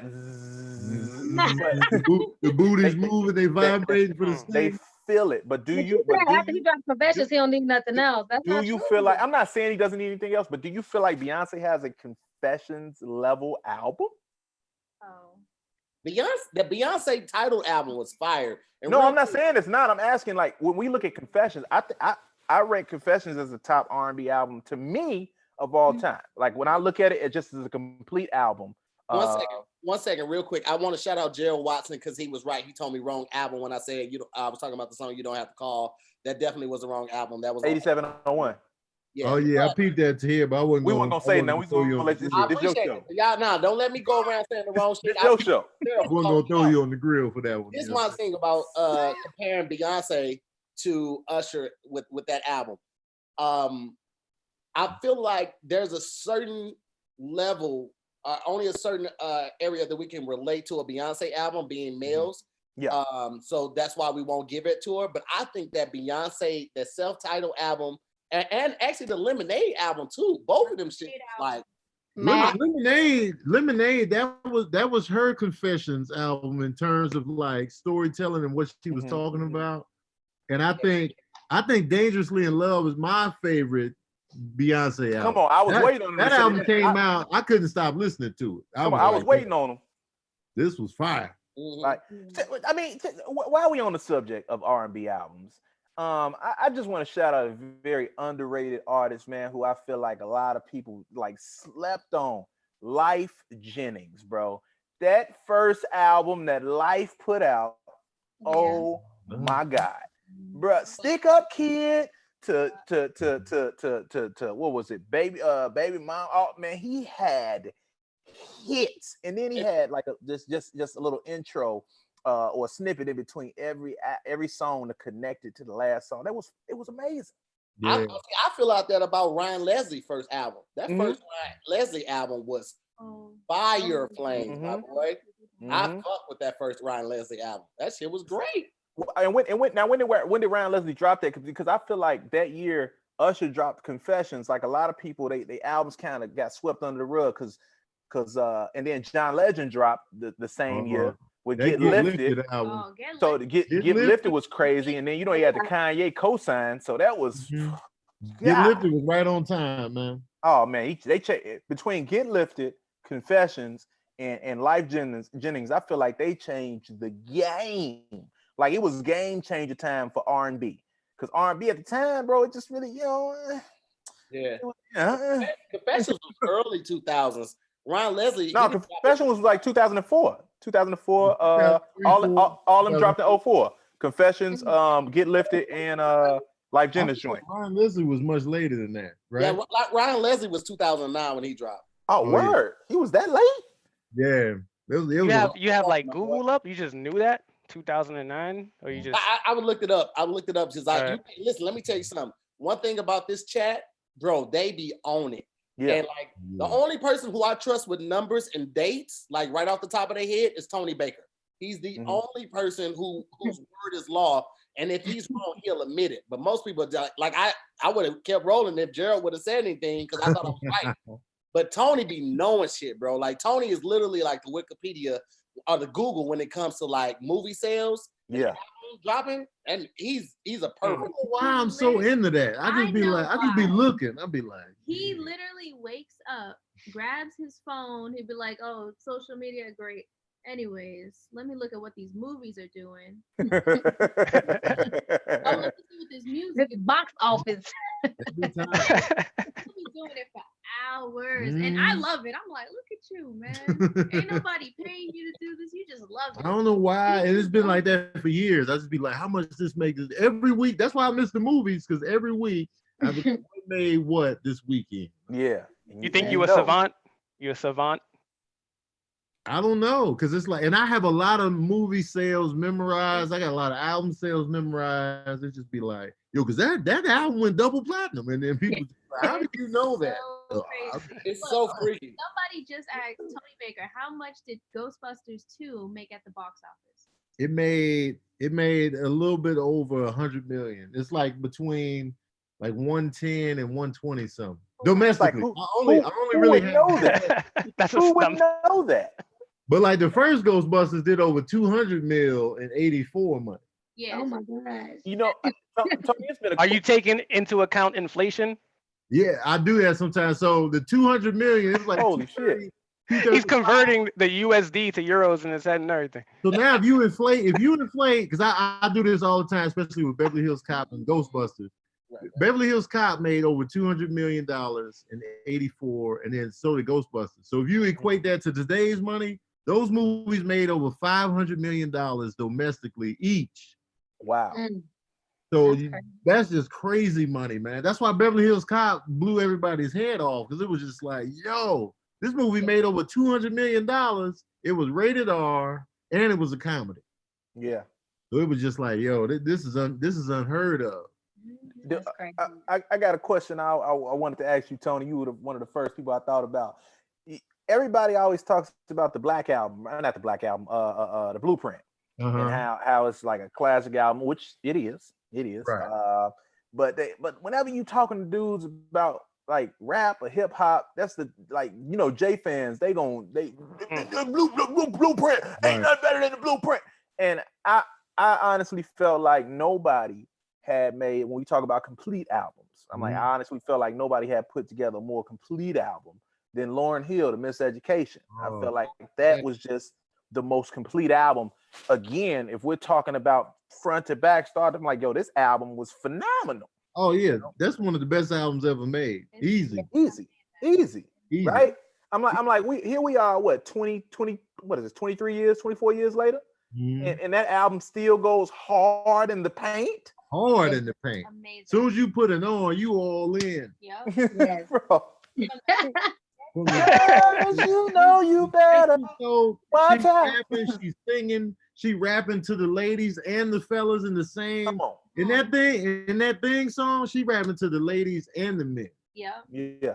So it was like, this one's for the ladies right here. But check this out. She putting everybody on the grill. And she's saying like, yo, I too have made a mistake and messed up and got fooled too. So it was like she included herself in it. It's just the perfect storm, man. Yeah. How do you guys feel about Mac Miller's album Circles? I don't know if I'm like the only person who likes it. I don't know like how other people view it. I love it, but I feel like yeah, like it hits me right where I'm at. Like that first song, I'm like, oh man, this is all me right now. But I don't know if it falls under R&B. I don't know what category it falls under. I don't know. Like a very dope artist. I will say that, man. It's a lot of cats that that owe him. I'm not gonna say their careers, but their style. You know, that's what's crazy, man. You watch these artists come out and they have their own style, right? You don't really know how to generate, like what genre to put them in. Right. And it's like other artists sitting at home listening to it, and then they be like, all right, bet. Go ahead. Give me a little sprinkle. Give me a little sprinkle of this. I mean, we see people do it with comedy all the time, but when people do it with rap, it's so obvious, man, because I mean, bruh, I see so many Drakes in the game right now. It's getting fucking ridiculous. Drake and the Migos have influenced in Future. Everybody sound like these three motherfuckers, man. Yeah. Everybody. I'm like, and Drake, when Drake came out, Drake sounded like, oh yay. But then he kind of started to find his own, his own lane. And then Cass was like, oh, we sing rapping now? Right. Are we harmonizing? Okay, bruh. If another nigga sing a rap song, you know who the blueprint for Drake is actually Fonte from Little Brother. Yeah. Like if you listen to the cadence, the way they rap, and Fonte was singing too. And he'll mention like, he be giving Fonte shout outs all the time. I'm like, that was the blueprint. Early Drake has a song with Fonte. Fonte is one of Drake's favorite rappers, and he's also one of Wayne's favorite rappers too. A lot of people don't know that. Fonte from Little Brother is one of the dopest lyricists who is not like highly praised in the world. Like he is just on a different, like, because he had the solo career, and he was also in Little Brother. Then he was also in was it Foreign Exchange. You know he does comedy too. Side note. He's funny as hell, dog. He does comedy too. Fonte is naturally funny. He'll come to Dave's show. One of Dave's shows, right, Murph? At the Promontory. At the Promontory, he hosted Dave and Felonious Monk show. Yeah, he's funny, man. He come to the one out in LA too. When Dave was doing his show out here in LA, Fonte pulled up a couple times, bro. Oh man. Yeah, I want to meet Fonte, man. That dude, I'm a big fan. And one of the things, I feel like there's so many Drake copycats now. Yes, bro. I'd be bored. Man, because you feel like you heard it all. I feel like I heard it all. You feel like, I'm like, bro, I actually told somebody, man, and y'all tell me if this blasphemy, but back to the Blueprint album and talking about, again, I said it's a classic album, right? It is. I'm not knocking it. But I just feel like Jay Dick Riders, man, they get, first of all, let's admit this is the album that caused him to take that L to Nas. So let's not forget that. Let's not forget that. I don't give a fuck how much you want to hold him. Nas whooped that ass. All right. He dropped nigga, not just Ether, but he, that Steelmatic and Godson. Oh, bangers. Dope album. Bangers. Not to mention the Lost Tapes. If you're familiar. People Pussy Kills. Lost Tapes. Pussy Kills. Like, but people always big up that album, and to me, as an album, I felt like Late Registration is a better album than the Blueprint. That's just me. I'm not mad at that. But where do you rank the Blueprint amongst Jay-Z's catalog? Do you think it's his best album? No. Reasonable Doubt is definitely his best album. I think Reasonable Doubt is the best Jay-Z album. Reasonable Doubt. You know how I can tell you the Black Album in second. I'll say Reasonable. Yeah, Black Album was fucking phenomenal. Yes. But you know what? My favorite Jay-Z album isn't even a Jay-Z solo album. It's The Dynasty. Just because of the verses that he dropped on every song that he was on The Dynasty, from the intro to This Can't Be Life to Daddy, Where Have You Been? Oh yeah, that Daddy, Where Have You Been? Oh my, broke me down. I was and when that Soon You'll Understand track at the end. What? I was like, man, we in it. I'm like, bro, and the crazy part about Jay is like, I feel like people have had, you know, some better albums than Jay, but overall, ain't nobody fucking with Jay. He's eons above other people. The Dynasty album was the first album that I had heard rumors that Jay-Z didn't write. Because people were like, yo, you know, on the intro, he went in the booth and just spit that. Like he didn't write that down. He just freestyled it. And did he say that in the intro? Didn't he say something about, I think he said something about it while he was rapping in the intro about whatever. I don't know. He might have, but I know like that's when we first started hearing the murmuring about him not writing any of his lyrics. And then like, I can't even imagine what it's like to be that amazing at your craft that you don't have to write it down. Like, cause Wayne say the same thing. Like Wayne say, you know, you don't write nothing down either. But like, just to be that like dope, like bro, that's crazy as hell, bro. But didn't Wayne not write anything until he got locked up? And then once he got locked up, he started writing because he couldn't record, and that kind of switched to like when you get like the throw dirt on me, grow a wildflower, like I don't know. That's kind of how I remember it, but I also probably don't know too much. Just to give you guys like an example, one time I went to like a Rage Against the Machine and Wu-Tang concert. Obviously, this is a long time ago, and Wu-Tang was on stage, and I was in the front, just waiting. And I think it was Method Man, and he was singing the lyrics, and he was kind of like shitting on the crowd for not singing along. And at one point, he said something, and he put the mic in front of my face, in front of everyone, and to finish the lyrics, and I just went, "I'm here for rage," and everyone just booed me. So like, but I didn't mean to be an ass. Like I was like, "Yo, I'm here for Rage Against the Machine. I don't know what else to say." And everyone just started pushing me. And I'm like, "Oh, this feels like life." It's that kind of thing in life when you know you just kind of like not like everyone around you. So if you would have been, if I'd have been with you, I would have went to the car and left you immediately. You would have had to walk back to wherever the fuck we. I'm sorry, dude, but like I'm trying to give a context because I'm sure that like, first of all, really quickly, like this is the first time. This is the first time a complete stranger has sent me money through a Cash App. So I just want to say thank you to everyone. That's like super dope, right?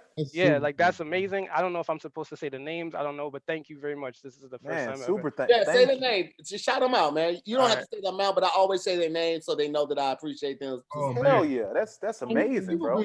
I was so much love during this pandemic, man. Yeah, so Dana, Stizo, Asli Jean-Francois. I don't know, man, how to pronounce that. And Gun N. Yeah, thank you all very help me down as well, man. Thank you all very much. Like I didn't want to cut you guys off to say thank you, but the whole time I was like, man, I gotta say thank you. I gotta learn. But that's why I can't contribute like too much to that because like when I was in, I don't know why. Like I kind of grew up on like Rage Against the Machine and DMX, and while people were having like the Jay-Z arguments in high school, I don't know why. Like kind of like Rough Riders was crazy though. Was in New York. Yeah. Rough Riders was hot. Rough Riders was crazy. Dragon. I know exactly what concert you were talking about. That's the one. It was on the island, on Randall's Island, I think. Randall's Island. It was a whole bunch of people.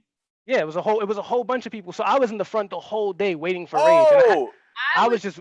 So Sabrina was actually one of the people booing you. That's crazy. He was like, yo, who the fuck is this dude, yo? It sucks because like they did it with such confidence because they were like, you guys suck. This guy knows the lyrics. I was like, bam, like I'm here for Rage. Boo. I'm like, oh man.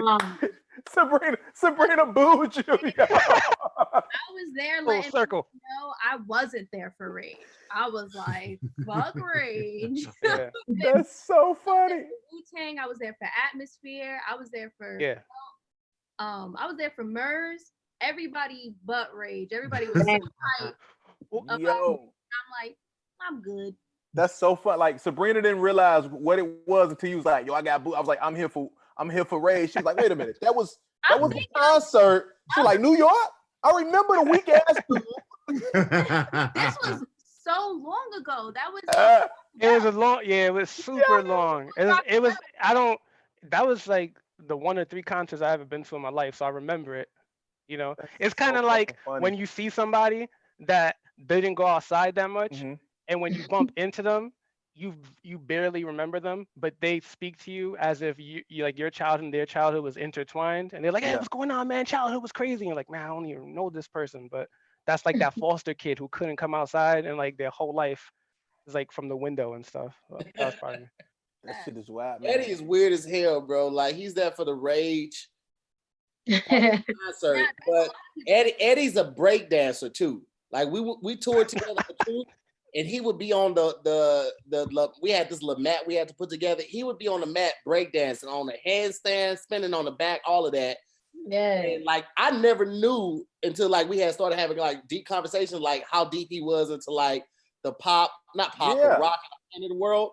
But then I was like, nigga, you really like all, like some people say like, I like all music. He really fucks with all music because I ain't never going to no Rage Against the Machine concert. I'm gonna be 100 with you. Ever.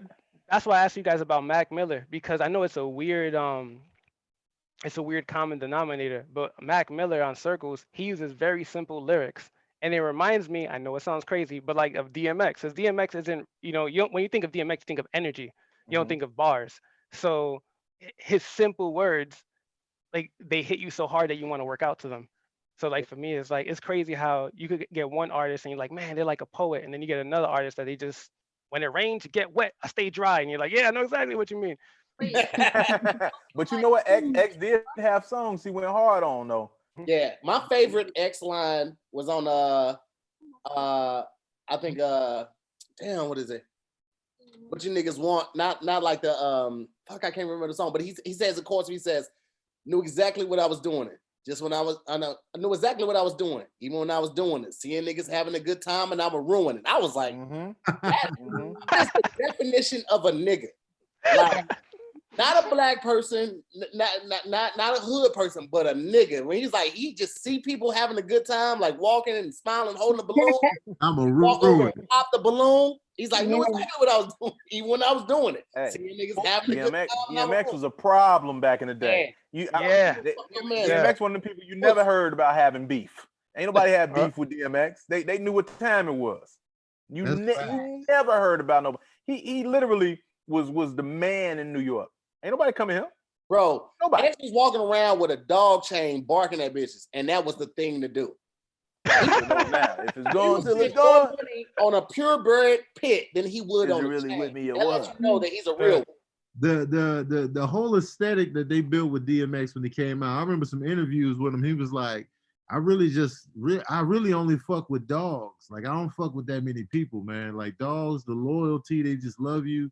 And that's why you don't see me on too many people's albums. I only rock with Jay-Z and the Locks. And that's I was just that's why I gravitated to him, because I was the same way. It was just like me and my dogs, like real dogs. Yeah. So I was like, this is my guy, like just solo, just. And I was just thinking like, yo, this dude only likes dogs, and he just his tattoos was just like simple street tattoos, boomer on the back. Like somebody did it, like somebody did with a hot clothes hanger, just sizzled in. The dude did the iron-on transfer from the stationery store. Yo, draw this on my back. I was like, I don't do tattoos. Draw it on my back. All right. What? Come on. Yo, he used to go so hard. DMX was, man. When I think about X, yo, he challenged Jay-Z. He challenged Jay. I just think real. To a versus? Yeah, to a versus. Yeah. That'd be a great battle. He got hits. Woo, X. There was this I know it sounds off topic, but we'll come back. There was this philosopher named Nietzsche, and when I was reading his book, there was this one line that said, you're most likely, this is how old it was. He said, you're most likely to get hit by a carriage after you just finished getting missed by one.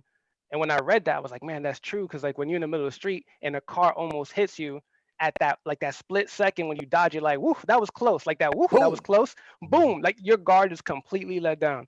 And I remembered that line when I read one of his books. And then I saw a DMX interview on YouTube, and he was saying how like the best time for him to come up and like get something from somebody is right after there's a fight on the block or somebody gets shot, that there's that big crowd and everybody's looking at like the police tape, to go to the back of the crowd when no one's looking and just get him right there. Boom, boom, boom. And I was like, damn, this guy's Nietzsche, yo. Nietzsche. I was like, this guy's real. You talking about dope little quotes and stuff like that, even if it's about robbing niggas. But look, this book, I don't know if anybody ever seen it disappeared. It's forbidden. It won't let me see it. But it's Kanye West book called Thank You and You're Welcome. I don't know if y'all remember that book. I have that book. I got it in my bookcase right now. Yo, I bought this book twice, bro. I actually got it for free once from the concert when I went to the Glow in the Dark tour, and then I bought it again off Amazon. But that book just has so many dope little quotes in it, man, that a lot of people aren't familiar. But I kind of live by that. Like a lot of those little quotes in there. Yeah. So if you're one of those people who just like, random little quotes to go about, throughout the life, it's a short little book, man, and it's pretty dope, man. It really helps with the motivation aspect of life. If you ever feeling down sometimes, just read some of those quotes. Give me a quote right now, Murph. Give you a quote right now. Shout out to homie GLC. Life is 5% what happens and 95% how you react. That's true. Which is very, very honest. A lot of people don't realize that. They're like, oh man, shit. If it's meant to be, it's meant to be. No, the fuck it's not. Okay, stop with that bullshit. Yeah. You know what I mean? I hate that. If it's, no, the fuck it's not. Murph. It's not like, bro. I don't even know what that means when people say it. Like what does that even mean? Yeah, it's like another one is you can learn more from a critic than you can learn from a critique than you can learn from a compliment, which is true. Yeah. Like people always, oh man, you're phenomenal, you this, that, and the third, and everybody think you're great, but it's like, really, how can I grow if everybody think I'm fucking just this? Because everybody don't think you're great. Some people just gonna tell you that shit. How many times you've been at a show, somebody had a shitty set, get off stage, you be like, hey, bro, hey, good set, my nigga, and you really want to be like, nigga, that shit get through this loss I just took. That shit was terrible. Like you want to. Maybe it's somebody who hates you deep down. They just want you to keep doing that set. Yeah. Walk up to me and be like, you know where you messed up? And I'll be like, you take that mental note, because we hold on to that. Here's where you lost them. We just like, all right, I'm gonna remember that. You make the adjustment. So yeah, man, it's just like I say, little dope quotes. I would rather lose because someone else was right than win when I'm wrong, which is honest. You know what I mean? Yeah. So it's got a lot of this one to me is this. Yeah. GLC helped with a lot of these quotes too. GLC. Yeah. I would rather be hated for who I am than loved for who I am not, which is me all the way. Yeah. A lot of people put on a mask, especially in this industry, trying to be something that they're not. And going out to Los Angeles a lot of time, I run into people like that. And I'm happy to be able to, be in the presence of people like Tony, Sabrina, Tahir, Billy, Brandon, like all people who are just themselves, man. I have met so many fake and fraudulent individuals, man. You don't know who the fuck you talking to. They're always in character. Yeah. Like you forget LA is full of actors. Like, so a lot of these cats aren't comedians. They're just actors acting like comedians. So you don't know who you talking to most of the time. So when I meet genuine people, a genuine person. Like Nesh is a genuine. I've loved Nesh from the moment I met her. Always been a cool, laid back individual, funny as hell. Don't give a damn about getting no bullshit. Somebody can bring Nesh some bullshit right now. She'd be like, all right, that's what's up. I'm gonna holler at you though. She getting the fuck up out of there. She don't even want to deal with it. She's not embracing it. She's not talking about it. She just going on being Nesh. So like I say, I just enjoy genuine people, man. Cool individuals.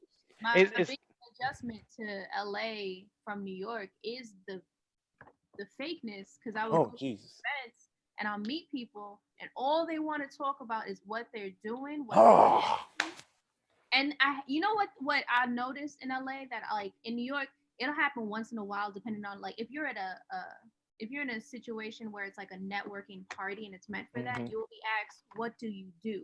But out here, it's, what's your name? What do you do? And then I feel like they base how they act towards after you answer, what do you do? And I don't like that. No, that's just whack. I'm a lie to you.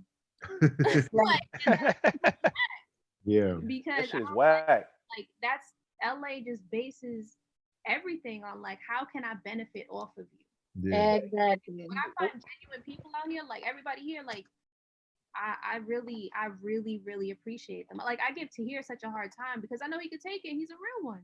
Yeah. I like real. And I went to too real quick, like, and when this is we all on one accord. When we say LA, we don't mean the people from LA. Like, we're talking about the people that move there to try to chase we're those. talking about the people that move here. Yeah. You know, I'm gonna go to LA and become this. But the people, the LA, the real LA people, cool. Amazing. But the ones out here that's like they got the mask on, you be like, man, this is where they all come to. They be like, yo, I'm gonna go to LA and be this, and then they come from wherever they live at, and then they boom, and you don't even know. And it's like, man, I hate people having misconceptions about me. Like when they say something about me that's incorrect, I always correct. Be like, Tony, don't be doing that. Yeah, I do. No, Tony's one of the coolest people I've ever met in my life, man. I got skeletons in the closet. I always like to clarify that I'm not a squeaky clean or whatever, you know. I always like to clear that up, man. Well, I'll still say here, like even hopping on this, because like I know all you guys are comedians and you guys do your thing, and I haven't even really begun the way I want to. And so he was like, yo, like come on the show and chill. And I always get nervous like with my own character because I could speak about Nietzsche and philosophy, but then I could tell like a crazy shit story after taking, you know, like a Viagra and stuff. And sometimes the cooler I am with you, the weirder I can get, knowing that you know that I'm still a normal person. But that's what lets people know that you're a genuine person. Like you're not just trying to like, oh man, I'm always on. Like when you're around certain people that's always on, you know they're on. Like they just ha ha, you know, ha ha ha. You know how shit be crushed. Shout out my boy Tony, you know what I mean? His lady Sabrina, you know, to here I see you, you know, I got the same scarf. Like get the fuck out of here, man. Like I hate those people, man. We're just normal everyday individuals, man. So you know, not being in LA a lot of times helps me cope with that because when I go, I can only do LA in short spurts. I used to have to go back home to get that reset and to stay grounded because you come out here and you come into contact with so many different type of energies, so many different type of spirits. And Sabrina is completely right. Like not even 2 minutes to a conversation, people are asking her what you do. Like there aren't a lot of genuine conversations out here because everybody's trying to get on. And I get it. I get it. You moved out here for a purpose and all of that. But I feel like you get more out of a person when you get to really know them. When you share those stories of the hustle and the struggles and the pain and the hardship, that's when you learn about a person. Like I post on my Instagram a couple times, like when I went to an audition and bombed. I want to know, like the reality of it is every shit ain't gonna get knocked out the park, bro. Like every audition ain't gonna be amazing. You ain't gonna book every audition. You sometimes won't even make it to some of the auditions.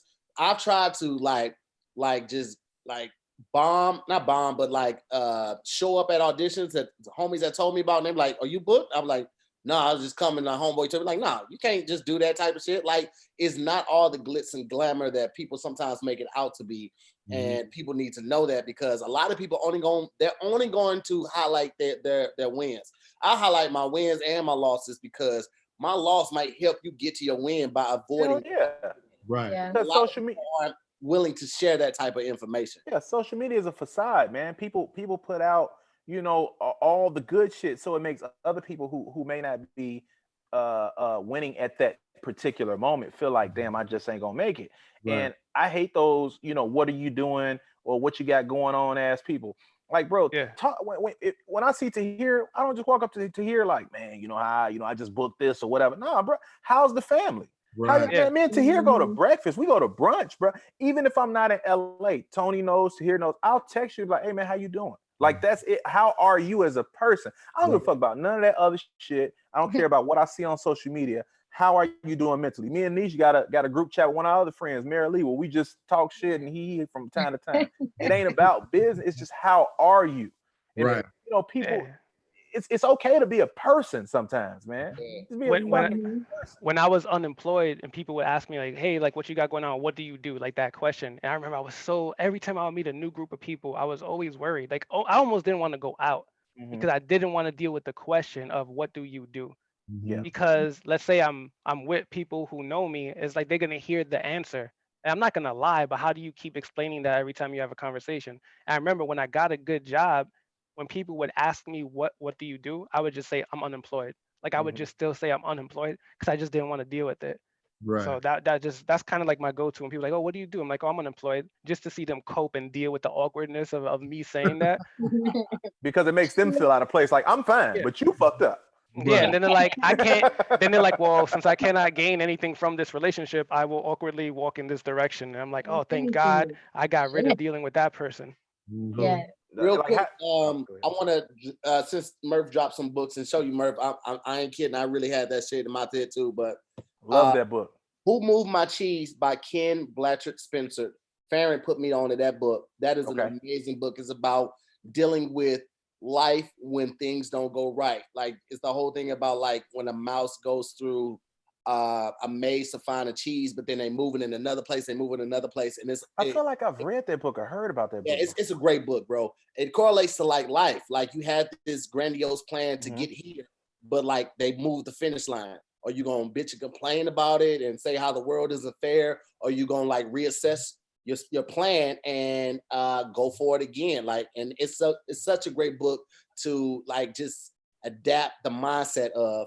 It's amazing for that. And then another one is How White Folks Got So Rich, and it just talks about generational wealth. It talks about ownership. It talks about owning houses, all of that type of stuff. Real estate. The shit we need to do. Yeah, and then the last one I want to tell you about, and this one is more so like just a great biography by Nathan McCall. It's called Makes Me Want to Holler. This book is amazing, and he talked like all his books are, I think, named after Marvin Gaye songs. But just check out Nathan McCall, man. Super, super, super duper dope. And the last thing I want to say is give a shout out to everybody real quick that donated something in the super chat. Hell yeah. Trey, thank you, man. Thank you so much to Trey. Appreciate you, man. Okay, I want to shout out the book I'm reading too, y'all, since we're doing books right now. Yes, make sure y'all get these ladies. It's Secrets of a Side Bitch. No, but it's really a good book. That title, man. Because she's an author. She has a whole series of these. I just support the books. I mean, you know. Secrets of a Side Bitch. Right. Okay, this is my story. What a goddamn what is it? What are those called? This was before I got Bitch Chronicles. What in the fuck? Yeah, this was before I locked up. I bought the book at her fair a couple years ago. I just started reading. Before we get up out, not get up out of here. Before we move on, I want to give a shout out to Miseducation Music, Janine Johnson, Al Franklin, Phantasm, TDD, Shantae G, Ronald, and Mia, Tamara, Janae, Erica, Austin. Thank you guys so much for the donations. I definitely appreciate it. Thank you. Hells yeah. This is my book. I was gonna bring a batch, but I'll just do one. This book's called Think on These Things. And it's like pretty much the first book that kind of changed like the way I think. Is by a dude named Krishnamurti. But basically, like with this book, it kind of taught me how to deal with not simple, but like emotions that we all deal with, like jealousy. Because like, let's say you're in a relationship and you're jealous and like your partner goes out and you get heated because whatever. And you start to learn that like, if that person is faithful or unfaithful, the jealousy doesn't have anything to deal with their faithfulness. It has to do with your own insecurities. And like once you're secure about yourself, and you know that like you don't have to, it has nothing to do with them. So like little things like that, it kind of taught me how to deal with my emotions. But it's called Think on These Things. I got a couple books, but this is probably the simplest one that anybody could remember, and it's an easy read. Hells yeah. They ain't know he was gonna drop book gems. They ain't know. Shout out to BT Kingsley. He just donated $10 and he said fuck books. All right, I'll switch it up because everybody keeps texting me. Is it Nesh? I want to make sure I pronounce your name correctly. BT King. You said it was BT King. So all my friends keep texting me the nipple conversation, and they're just like, she said this, she said. So I was like, somebody requested that I'll tell you guys a story. So when I was 14 years old, I got in my first relationship, and she was 18. Oh, okay. And I was a virgin, she wasn't, so I was petrified. I was scared that I wasn't gonna do anything right. And her mom had this book. It was called Sexology of Taoism was the name of the book. And because I knew like I didn't know anything about sex, I was like, I'm gonna grab this book and I'm gonna read it. So my introduction to sex was through Sexology of Taoism. and they were telling me secrets in the book, like the human body's like a code. And they were talking about how in Taoism, they believe that the nutrients of sperm are supposed to stay in the male's body for like for power. And this is basically like what I read at the age of 14. I'm sorry. I apologize to Nesh and to Sabrina because you guys can't do this trick. It's only a guy trick. So, well, you could do it for. I might be able to do it for real. Probably. All right. Snake at first. What do you guys call like the area between like the scrotum, like the what is it, like the gooch, the taint? Everybody has like a different name depending on like region. One comedian called it a Gucci. A Gucci. All right, so the Gucci. Larry right? out of St. Louis called it a Gucci. All right, so Gucci, right? You already know where this is going because this is the first thing I did when I try to explain this trick. All right, I need everybody to pay attention because somebody in the chat at some point is going to try this. I promise you, this is real. At 14 years old, I perfected this. All right, so that vein from like the anus to the balls, right, is where you get your trajectory. Like I assume that's like where the sperm comes out of, right?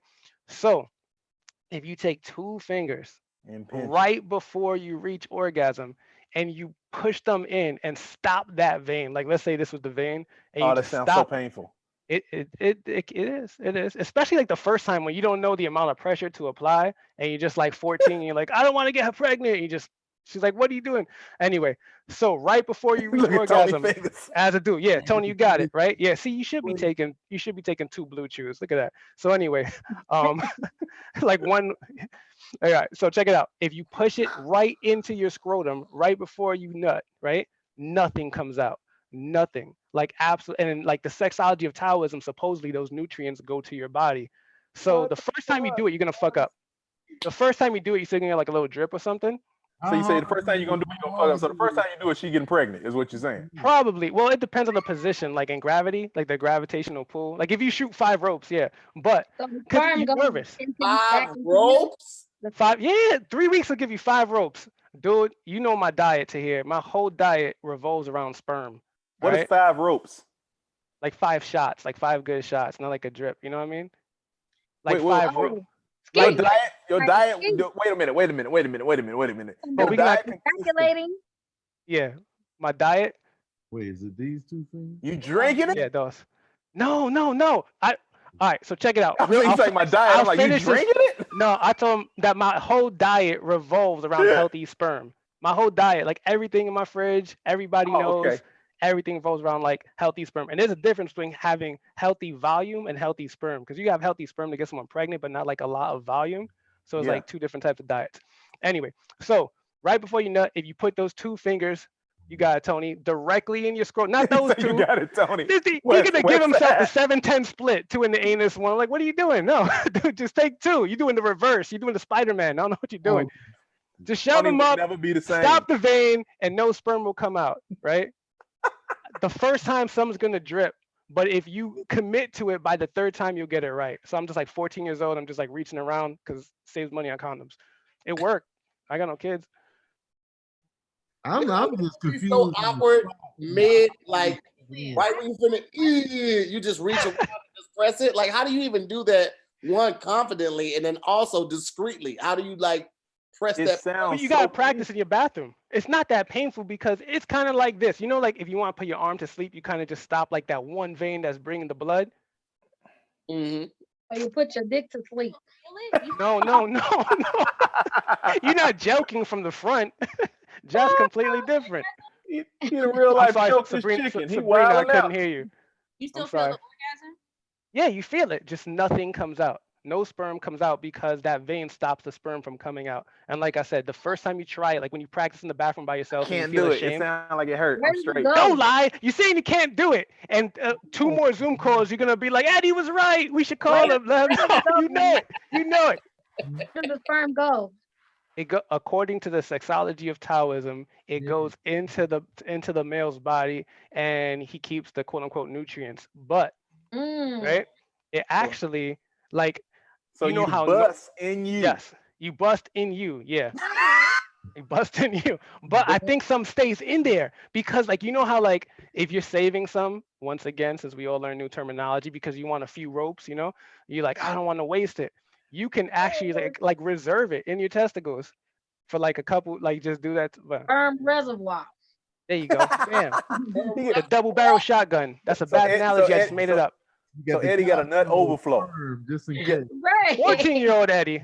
Haven't done it in a while. 14-year-old Eddie got a nut overflow. It's just the nuts. You might have spiked my interest. Now I'm wondering if I lost my touch. I'm like, can I do it my first try? I got the surplus back here if y'all need it. Right. This nigga nuts double as a pantry. What the fuck are you doing? This is it comes out in them ropes. I got a nut from 98 that I never busted off. So you guys, all right. So I have a question. Like good wine. I have a question. This is 78 right here. For you guys. This is vintage bust right here. This is vintage bust. Do you guys not care about your sperm volume at all? Like you don't care how much comes out? I got kids. I'm good. I'm done. I'm at this point, it's a wrap. Like I just told these niggas to go to sleep. Like my sperm is walking around eating all my goddamn food. Like that's how I feel. These niggas are here. Like ignoring me right now, just doing their own thing. You know? My sperm not cleaning the table. My sperm got ditches in the sink. Like it's a lot. Like my sperm got trash overflowing. I was playing Uno with my sperms last night. Nigga, my sperm wear off-white Jordans. Like nigga, it's a lot going on at this point. My sperm hit me with a draw 2 last night. What we doing, huh, sperm? My sperm about to get a driver's permit. Like this shit is it's too much at this point. So what you do for your birthday, bro? Your birthday was yesterday. Your birthday was yesterday. What you do for your birthday? Happy birthday. Chilling. Thank you. Sabrina made a dope breakfast. My sons came over. First of all, I went for a walk in the community like I normally do. I did about 16,000 steps, and then came home. The boys were here. She cooked breakfast. We ate, chilled. They played video games. Look at this pandemic birthday description. I did 16,000 steps. So I ate. My BPM was like 86 for most of them. Calories burnt. Tony is 73 on the low. Yeah, you know what I mean. Resting. 73 on the low. You know Took a nap. So, Sabrina, how did you get The Rock to make a birthday video for Tony? Here's the thing: if you didn't watch the whole video, you missed The Rock. When I'm watching the whole video and I see The Rock, like Dwayne Johnson, calling Tony Baker an old motherfucker, I was like, my head exploded. It was just like shoulders, it was blood all on my chest. I ruined one new shirt. I was like, imagine how I felt when I got the video. All I did was DM him and say, hey, I'm putting together a video for Tony for his birthday, and he really looks up to your work ethic. He's like, I know you guys are fans of each other, whatever. It'd be dope if I could include you in the video. And he sent it. It seems like when he read it, he made the video and sent it right back to my DM. Everybody else, like I was asking a bunch of people, like, hey, like send this video, and everybody was too busy. But in the back of my head, I was like, The Rock wasn't too busy. now you know how that makes him feel. Like The Rock, now they're like, hey, Tony, I meant to send the video. No, it's too late, bro. It's too late, bro. The fact that, like, first of all, Ludacris shouted Tony Baker out. This is how I feel, bro. Like, in any field or anything that you're in, dog. Like, people in your circle need to be doing better than you. There need to be people that you aspire to get to that level, dog. The fact that I'm friends with Tony, Murph, Nesh, Eddie, Kev, like people who are like at my level or above my level is mind blowing to me, because I never would have thought one of my friends. I mean, like, even though London is on set with him and I know they're cool like that, to see him take time out of his schedule or out of his like daily life to send that video. Oh my God, I literally was so excited. I was like, I need to send this to everyone. And I was trying not to, but I was like, I need to send this to everyone. I almost showed him. You ain't gonna believe what I got for you. Don't worry about it. Don't act like surprise, but you ain't gonna believe this shit. He sent it on Tuesday. And you had to sit with that. Huh? And you had to sit with that Sunday. Oh, she's horrible with surprises for me. She's horrible. You have to let it simmer. I got something coming in the mail. I'm like, why you can't hold it together for long? I can't. But that's love, though. I was determined. I was like, listen. Oh, that's great. And Tony's such a humble dude, man. Tony, I always say Tony deserves all his flowers. People always say that, but Tony, like aside from The Rock and Ludacris, I remember we were on tour one time, and we were I forgot where we had landed at, but we landed. We went going to get our bags, and we see MC Lyfe. Like, oh snap, that's like MC Lyfe. Like, it's really MC Lyfe. And so we were all looking at her, but like not weirdly, like, oh, MC Lyfe, that's cool. Like, you know, you do the headshot, like, yeah, I know who you are, and I'm a fan. She looked at us doing that. She was like, Tony Baker? I was like, ain't this a bitch? Like, it happened all the time. Like, people always recognize Tony, always shout out Tony, whether for the videos or for the voiceovers or like comedy. Like, people are fans of Tony, and Tony is a comedian. A lot of comics, hell yeah, to this. A lot of comics, like, we'll be talking while other comics on or on the phone or doing something, but when Tony Baker goes up, bro, because he has like this magic about him and like relatability about him, comics sit down and shut the fuck up and listen and with watch. That's crazy. I'll be nervous when y'all watch too. I'll be like, oh, they're watching. Oh shit. you know what's crazy? But then on your shows, like when you do Tony Baker and Friends, Tony will go up and do a whole new set where he just talks and murder. Like Tony Baker did a joke about trees and like how trees look ominous, like in neighborhoods, like when they be on the edge of the neighborhood, he be like, I don't want to be next to no tree. Them trees, like, what they doing? They congregating right there at the edge of the neighborhood. Why y'all live in the community? In the community, bro. Everybody like, how do you think like that, bro? That shit is so crazy. Mind is so amazing. Like and then I'm so thankful that I'm with him because I can say anything because I think really weird stuff, and he will carry it and he'll add on to it, and we'll just be weird as hell for like mad long. and I was saying in the comments that Tony doesn't write his jokes because he doesn't. Tony will write one word down and and then he'll just go from there, or he'll just be like, what was that one thing I said the other day? And then and it pops up. And he just goes, and then he just talks. Sometimes I'm amazed every single time. Like, I will never get sick of going to see him live because even if it's the same jokes I've heard over and over, it's the way he forms it. It's always different. And he'll always add a different twist. It's never the same joke, even though it's the same premise. You know what I mean? It's never verbatim. It's always funny. It's always funny. And it's not just because I'm sleeping with him. It's because he's it's funny for real. Funny. Even his voiceover videos also, like just the way your inflection, it could be a simple word, but just the way you use it and curve the word, it just hits different. Patrick is my favorite word. What I do with the words is those are the wrong fingers for the word. You shove the word in and then hey, I was actually gonna bring that up earlier, man. One, Tony, yes, you are a fucking comedic genius, bro. What year were you on Last Comic Standing, Tony? I want to say this was like the first time. It might have been like 2014. Yeah. And then they put me on the 2015 season. So I think it was around there. Let me tell you something. I was new. I had been doing comedy at that point about 4 years, right? Which is new as hell. And wait, when did you start? I started in Chicago in 2010. I started in 2010. Well, actually, Carbondale, Illinois in 2010. You're like a seasoned vet, man. Well, you know what? You know, Clayton Thomas told me that. He said, man, when you dudes coming up in Chicago, he said, y'all get funny. So he said, I thought you've been doing this shit 20 years. I say, look, Chicago is a mean ass city. You know, we ain't got time to get good. You got to be good right now. If you don't be good, right, like somebody gonna be ready to whoop your ass over that $5 they paid at the show because you wasn't funny. Like, hey, bro, let me holler at your ass real quick, bro. I put a lot of money in on this. I put it around here. We just both sitting there as a couple. I gotta sock you out. Just so you gotta be funny immediately. So you know, that's one of the things that I've learned from watching a lot of the veteran comics. Like, bro, a lot of cats walk around with a notepad. I used to do that, but as a comic, like I just like getting on stage and just talking. Yeah. So I would host so many shows, I got better. And now it's like, now I can just get on stage and go, which makes, I feel like a lot of comics can relate to rappers who just go on a booth and spit they shit, because we get on stage after a while, you know what's funny.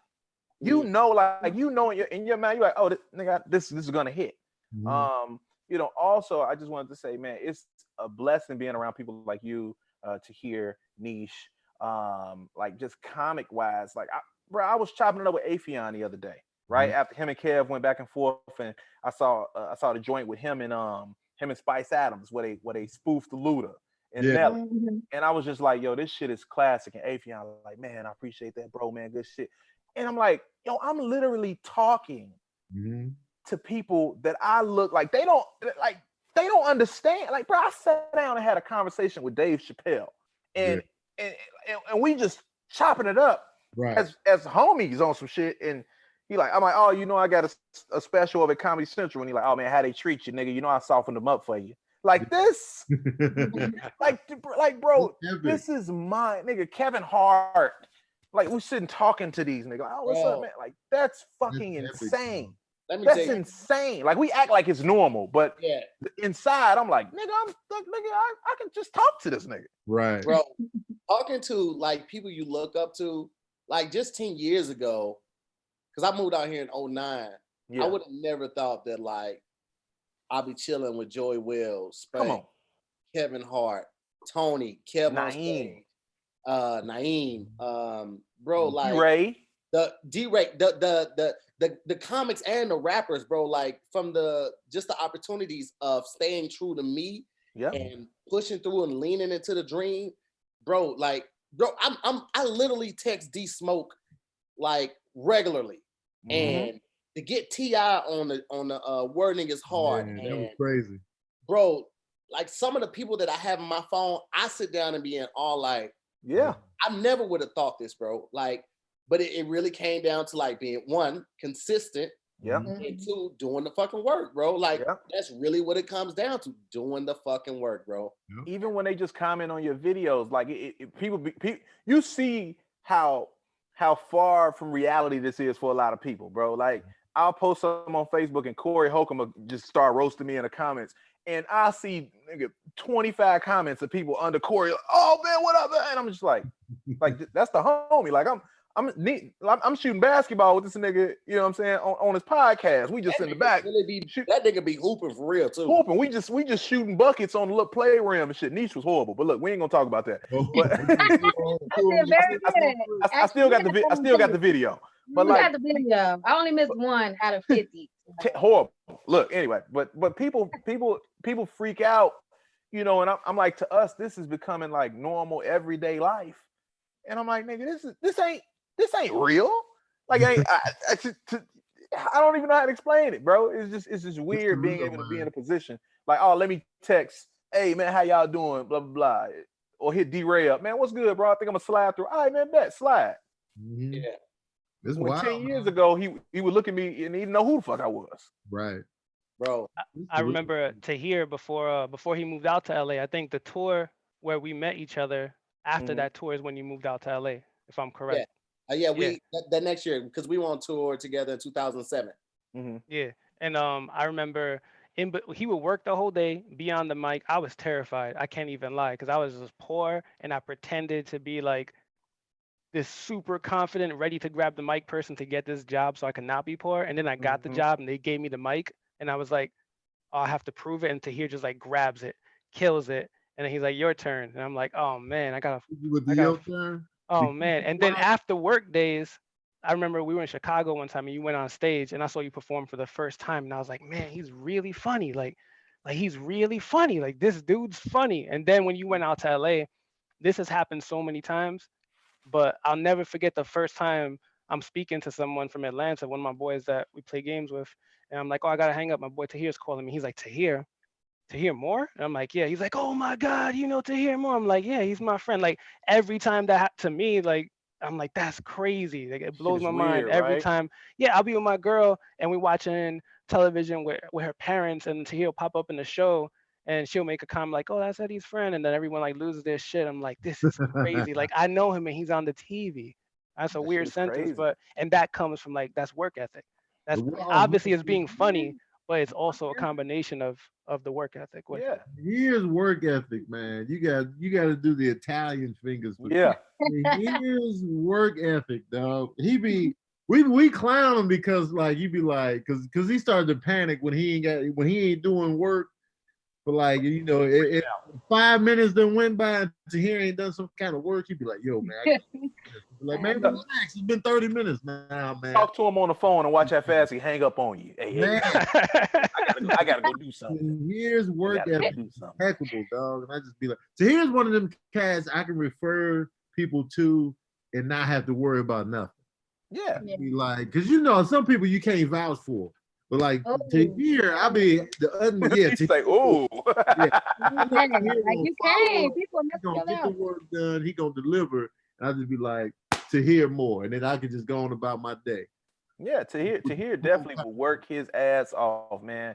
He be out there grinding, bro. And if he could just put that same ethic into getting them titties gone, nigga, that we would be.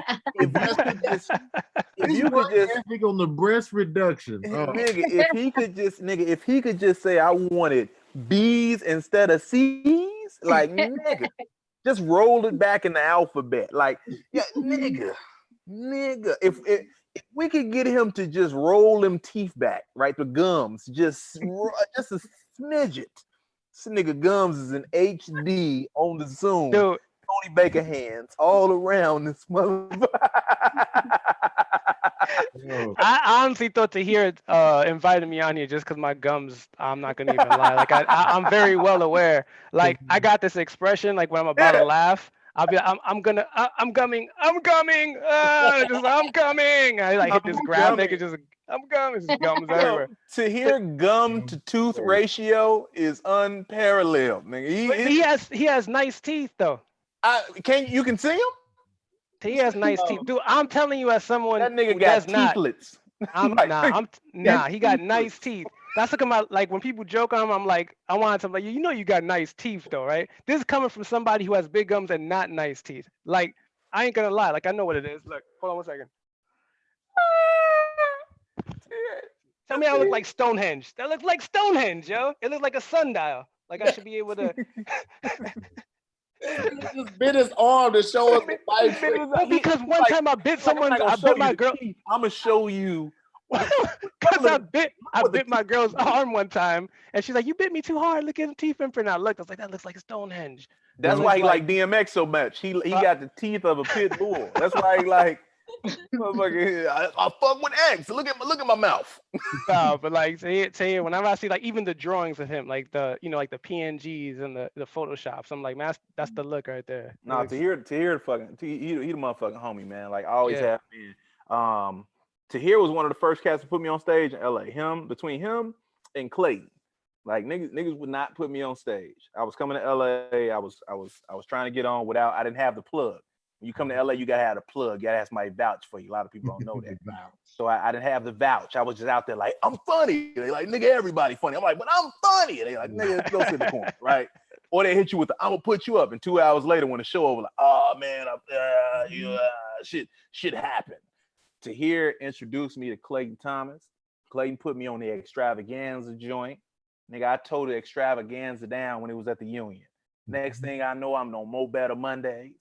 I'm doing chocolate Sundays. I'm doing tripping on Tuesdays. I was doing Chinese movie theater. And now everybody like, hey, you know what, nigga, I got sent to Dubai just because nigga said, hey, dude, funny. Yeah. Oh, sent me to Dubai, like from LA. Like all of that. And that's because this brother here, hey man, you don't know Clayton? Oh man, this the homie. Woo. Mm-hmm. And that was all she wrote, man.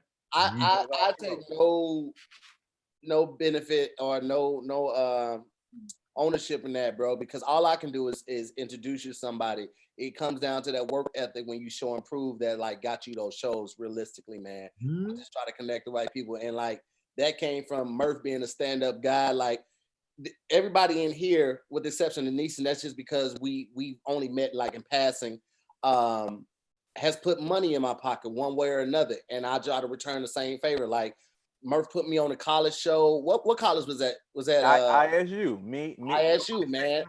Me, you, Leonard. Yep. And when and that was my first night meeting Leonard. And when I got an opportunity to do something at my college, I brought Murph out there and I brought Tony with me. And it's so crazy. That time that we did that show, I got sick randomly. They left mid-show. I got right before I was supposed to go on, I felt that shit come over my body. Went to the pharmacy.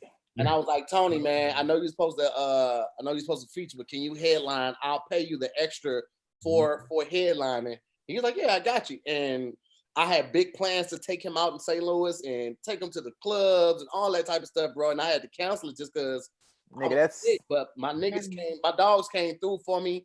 And like same thing with Tony. Tony introduced me to the production company that shoots and edits Wording Is Hard for me. Because his vouch and his introduction, I was able to get my show off the ground. And Eddie has introduced me to a plethora of contexts and just helped me with a ton of things. When I first started doing videos, I wanted to brand myself. Eddie made my watermark for me, my logo for me. He did all of that stuff for me. Murph has put me on countless shows and connecting me with tons of people, man. So like having that village and support system is so essential in anything you're doing, but especially entertainment, because like we don't have anybody fighting for, even your agents.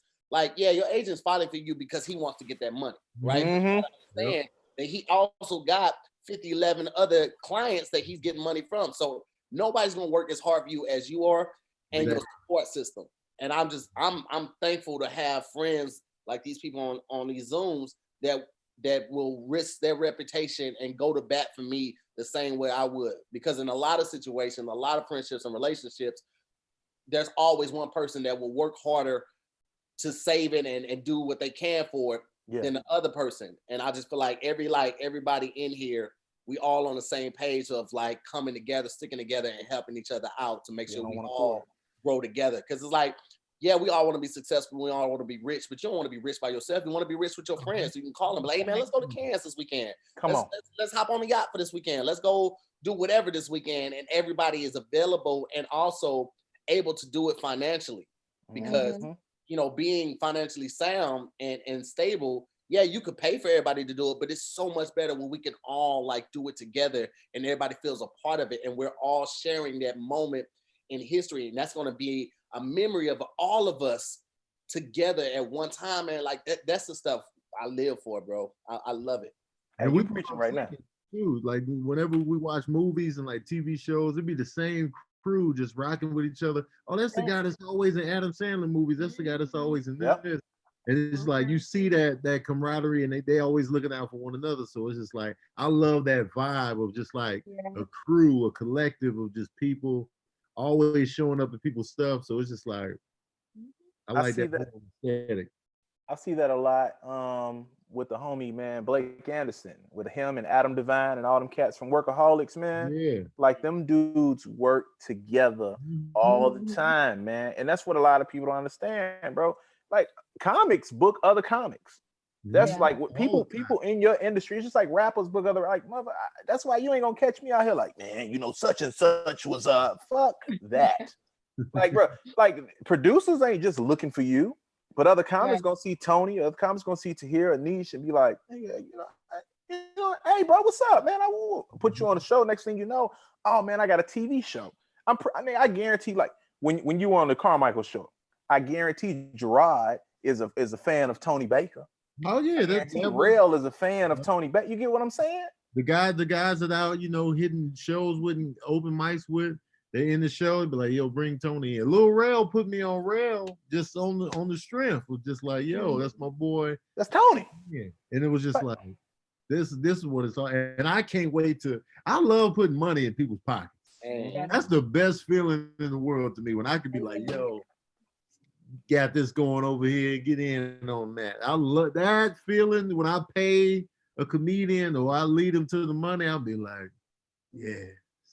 There's gratification, like you like self-gratification. You be like, man, I feel good about that. It feels so good to put money in somebody's pocket. I'll be like, and it come back so fast. That's what people don't understand. When you bless somebody, bro, like it's an old saying, but when you bless, like that energy jumps right. It's like, man, bro, like even when you ain't got it and you give somebody money and you worried, like, man, I ain't really got it, but here you go. I'm telling you, this happens to me all the time. I'll be like, all right, and then I'll be uncertain. I'll be like, well, I don't know if I'll replenish this, but and then it comes right back every time. Dude, I went through something like that last year, and I called Tahir when I booked that Wingstop commercial. Tahir booked the Wingstop commercial. Literally, like it was the summertime. You know, college just dried up, and I wasn't doing a lot of clubs. So I had maybe one club over the entire summer, and I did a ton of colleges, but I kind of cut back on them because when I booked the pilot, you know, I was like, I don't know when the pilot gonna shoot. I don't want to miss my dates. Fuck them shows. It's about TV. And you know, you spinning, you ain't bringing none in. And I don't remember what I did, but I remember just looking out, you know, throwing cats on shows and whatnot. Next thing I know, Wingstop commercial hit me. I hit Tahir because I know he got commercials out the ass. I'm like, hey, how this shit work? I ain't never had a commercial. Do I get the money now? Do I get the money later? Tahir start educating me on how they didn't change. He's like, when did you book it? Did you book it before this? Or did you? I'm like, what the fuck are you talking me? Like the contracts didn't change. Nigga, what you mean they didn't change? I'm thinking, I thought commercials, you getting 100,000. They were like, that's them old commercials. I'm like, old commercials.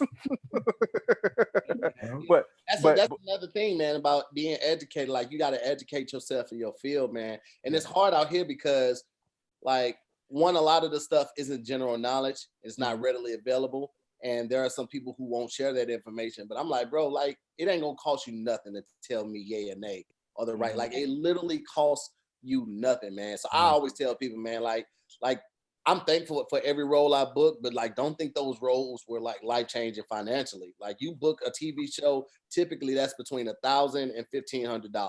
Fast. Gone. But like, and then like Tex is gonna take something out of that.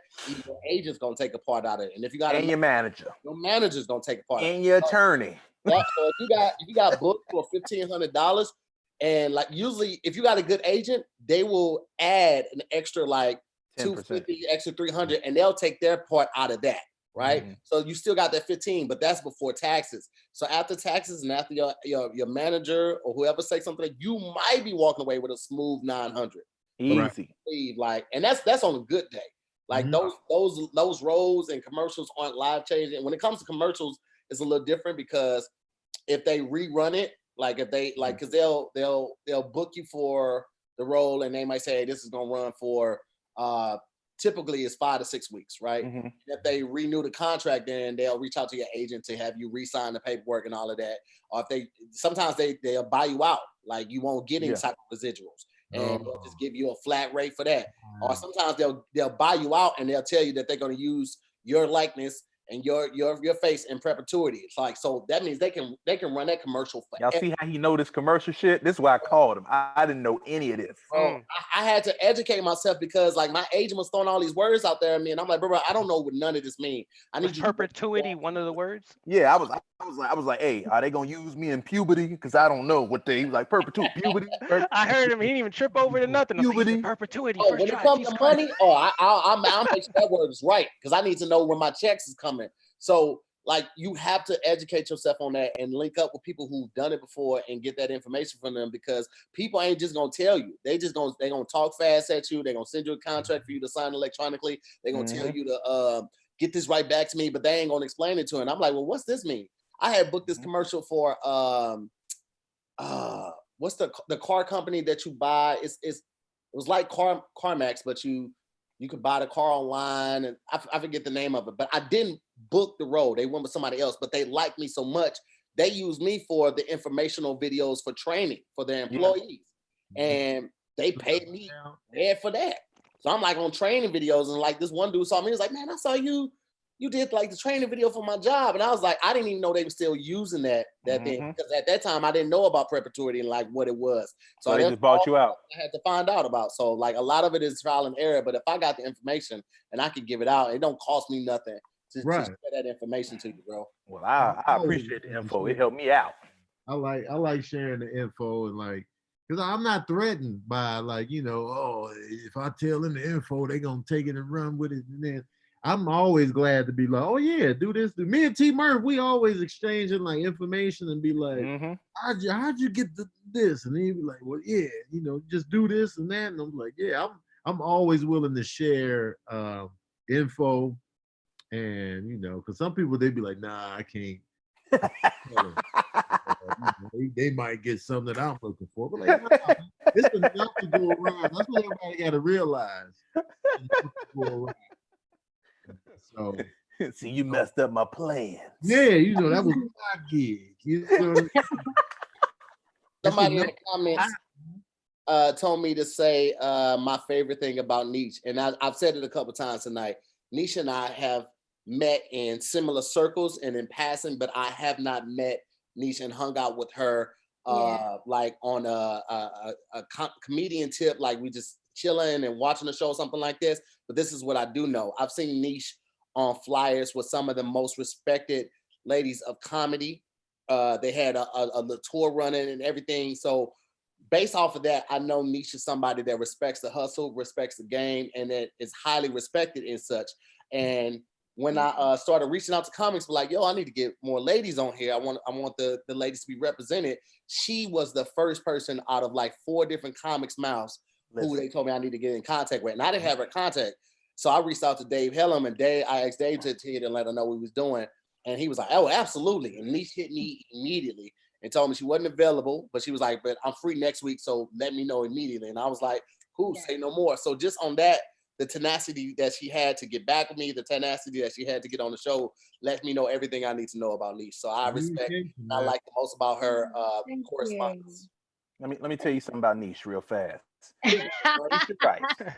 This is my home girl, but Tanisha Rice is a dog on that stage, like a beast. When we talking about comedy, it's like as a comic, how people be like, hey man, you wanna, all right, I got you going up after Nesh. No, the fuck you don't. I was like, nigga, you will not put me after Nesh. Why are you not gonna put me after Nesh? Because Nesh is going.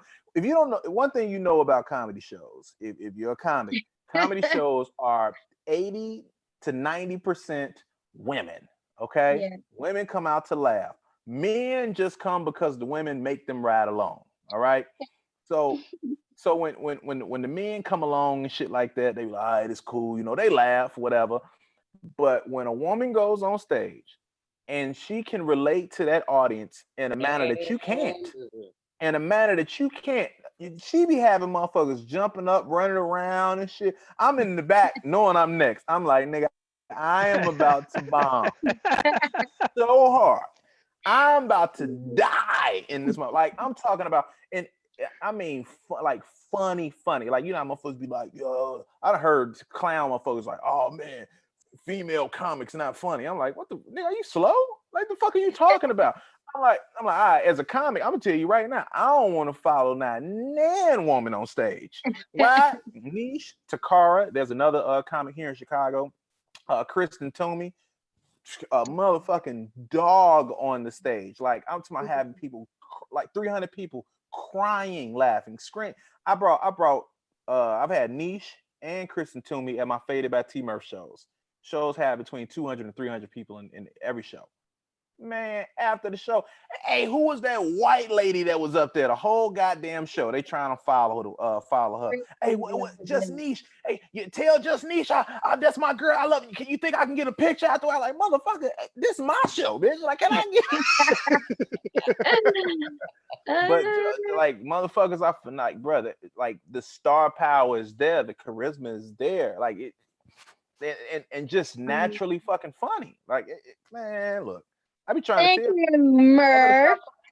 Y'all better stop playing.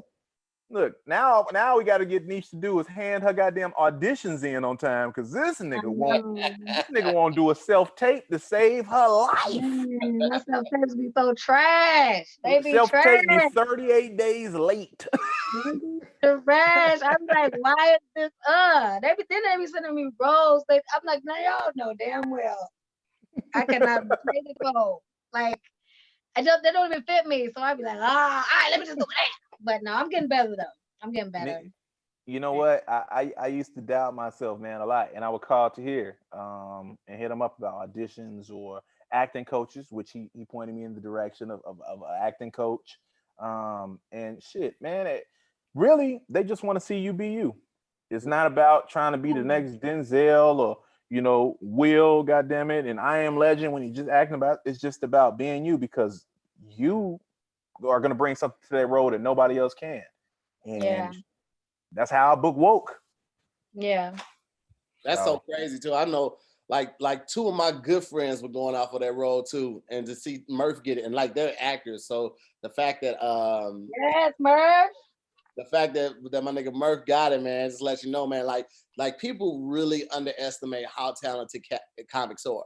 Oh, hell yeah. A good comedian can take you to so many places in 20 minutes on stage. Like to be able to connect with a person from a dramatic experience and then make them laugh at the end of that story, bro. Like comics have range, bro. And the sooner people realize that a lot of comics are great actors, like we're gonna be in a dope ass place, bro. I mean, a dope ass place. I can't wait. So I'm talking shit about Woke right now. I got to get my ass up in the morning and go do ADR. For people that don't know what ADR is, it's when you go to a recording studio and you record the lines over that you may have fucked up on the show, or that weren't clear, or the mic pack was fucking up. So when you see a niggas, I thought it was when you ate pickles on the microphone. What's that? ASR.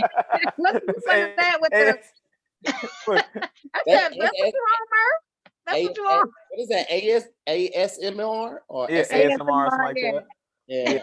I got to do ADR, which is where, like, so if you see like an actor walking away, like you ever see a movie and the actor say something and they're walking away, and the actor that's, you know, behind them says some shit like, yo, clown ass, or whatever, and you see the person that's walking away be like, yo, clown ass. Like they probably didn't say that while the scene was going on, but afterwards, like somebody's watching the edit, and then we're like, we need something here.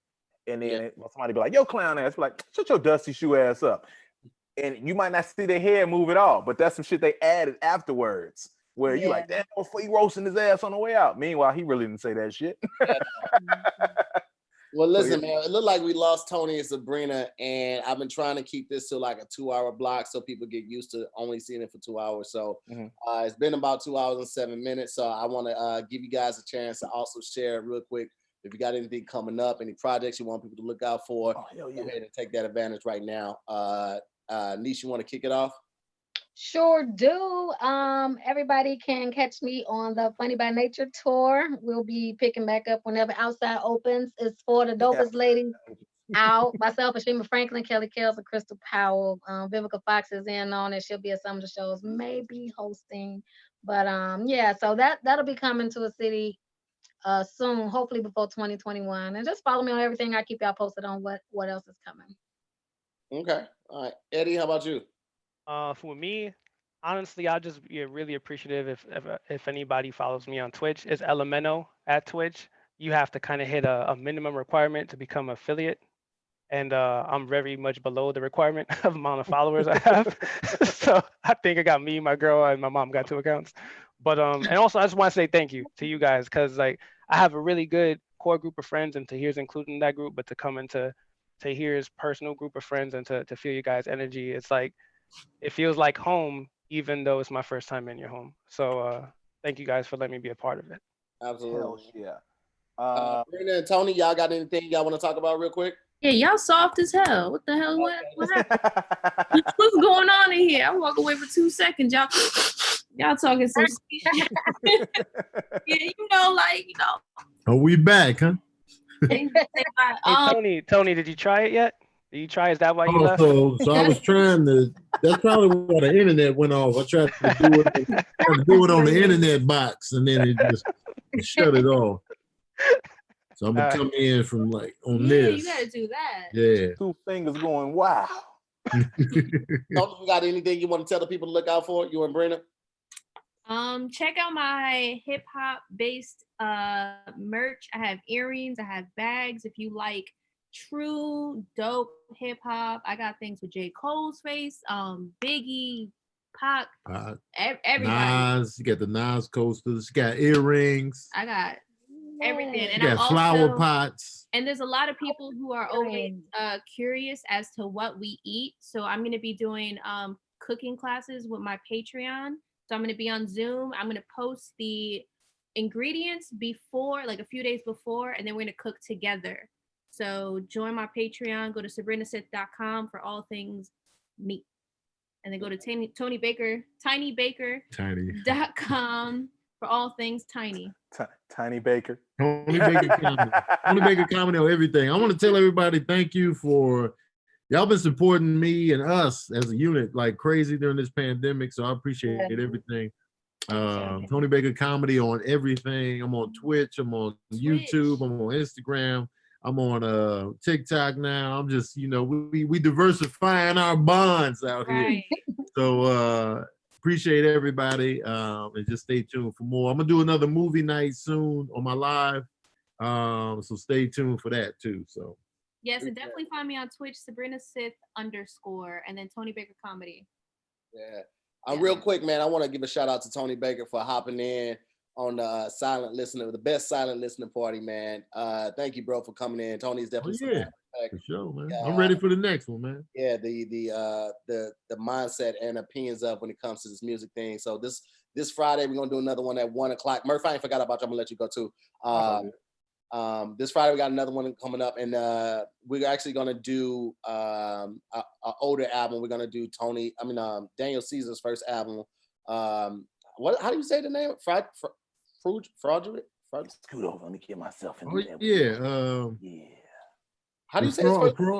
Freudian, whatever it's called. So we're gonna do Freudian on the best silent listening party this Friday. Is gonna be on the same channel, and I'll post the flyer on Wednesday or Thursday. But just letting you guys know that's gonna be Friday at 1 p.m. Pacific Standard Time, and it's always a good time, man. So just download it beforehand and come check out the best silent listening party. Go ahead, Murph. All right. So first of all, I have to throw that up there. Follow me on any and everything at IamTMurph, IamTMurph. And please, this summer, hopefully we get this shit out. Coming up this summer, man. It's woke. It stars Lamorne Morris, who plays the character Keith Knight, who is a black cartoonist out of San Francisco. Blake Anderson from Workaholics, and myself. We all play roommates on the show, man. So it'll be on Hulu. We got 8 episodes. I need all y'all to watch this shit because I need a season 2. Yes, you're the only reason I downloaded Hulu. Look, because my ex had he changed his password on my ass. And I'm like, Murph did on this show. I would not. He probably saw the algorithm. When I broke up with the girl once, and she had my Netflix password. And once I saw her algorithm change to man shows, I'm like, oh hell no, the new dude's watching stuff on my account. Yo, nope. So I just want people to support that and watch that. If you're looking to check out some of my comedy, I have a half-hour special on Comedy Central. It's produced by Kevin Hart. Nesh has one as well. You can also catch Tahir. He has, he did Kevin Hart's Heart of the City. Heart of the City, man. St. Louis, one of the newest editions. Tony got a special too. He actually got it posted up. I think you still got to post it for the Off the Love on it's on my IG live right now. You can see the whole thing. So definitely support everybody stand up. You can find mine as T Murph. Actually, I bootlegged it if you don't got Comedy Central. It's on YouTube. Just type in T Murph Comedy Special. Guaranteed funny, man. You'll enjoy it. And man, please just keep supporting Tahir, all the homies, man. I appreciate y'all. And thank you, man. Yeah, cool, man. Well, listen, I want to thank everybody for coming out, and I want to thank everybody for tuning in, man. Thank you to all my guests for pulling up, Eddie for staying up. It's damn near 2 a.m.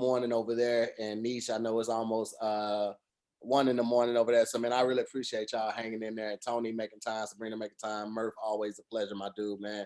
Like I said earlier in the show, I thought about making a Patreon for this and charging for that, but like I said, I know a lot of my fans are Tony's fans. They already signed up for his Patreon, or your Kev's fans, or Pat's fans, or fans of Damn Internet You Scary, and you guys are already spending your money with that, man. So I wanted to just continue to give this to the people as long as I can, as long as that, we're not working and we're at home, just give you a little piece of who the people are that you really like and really support.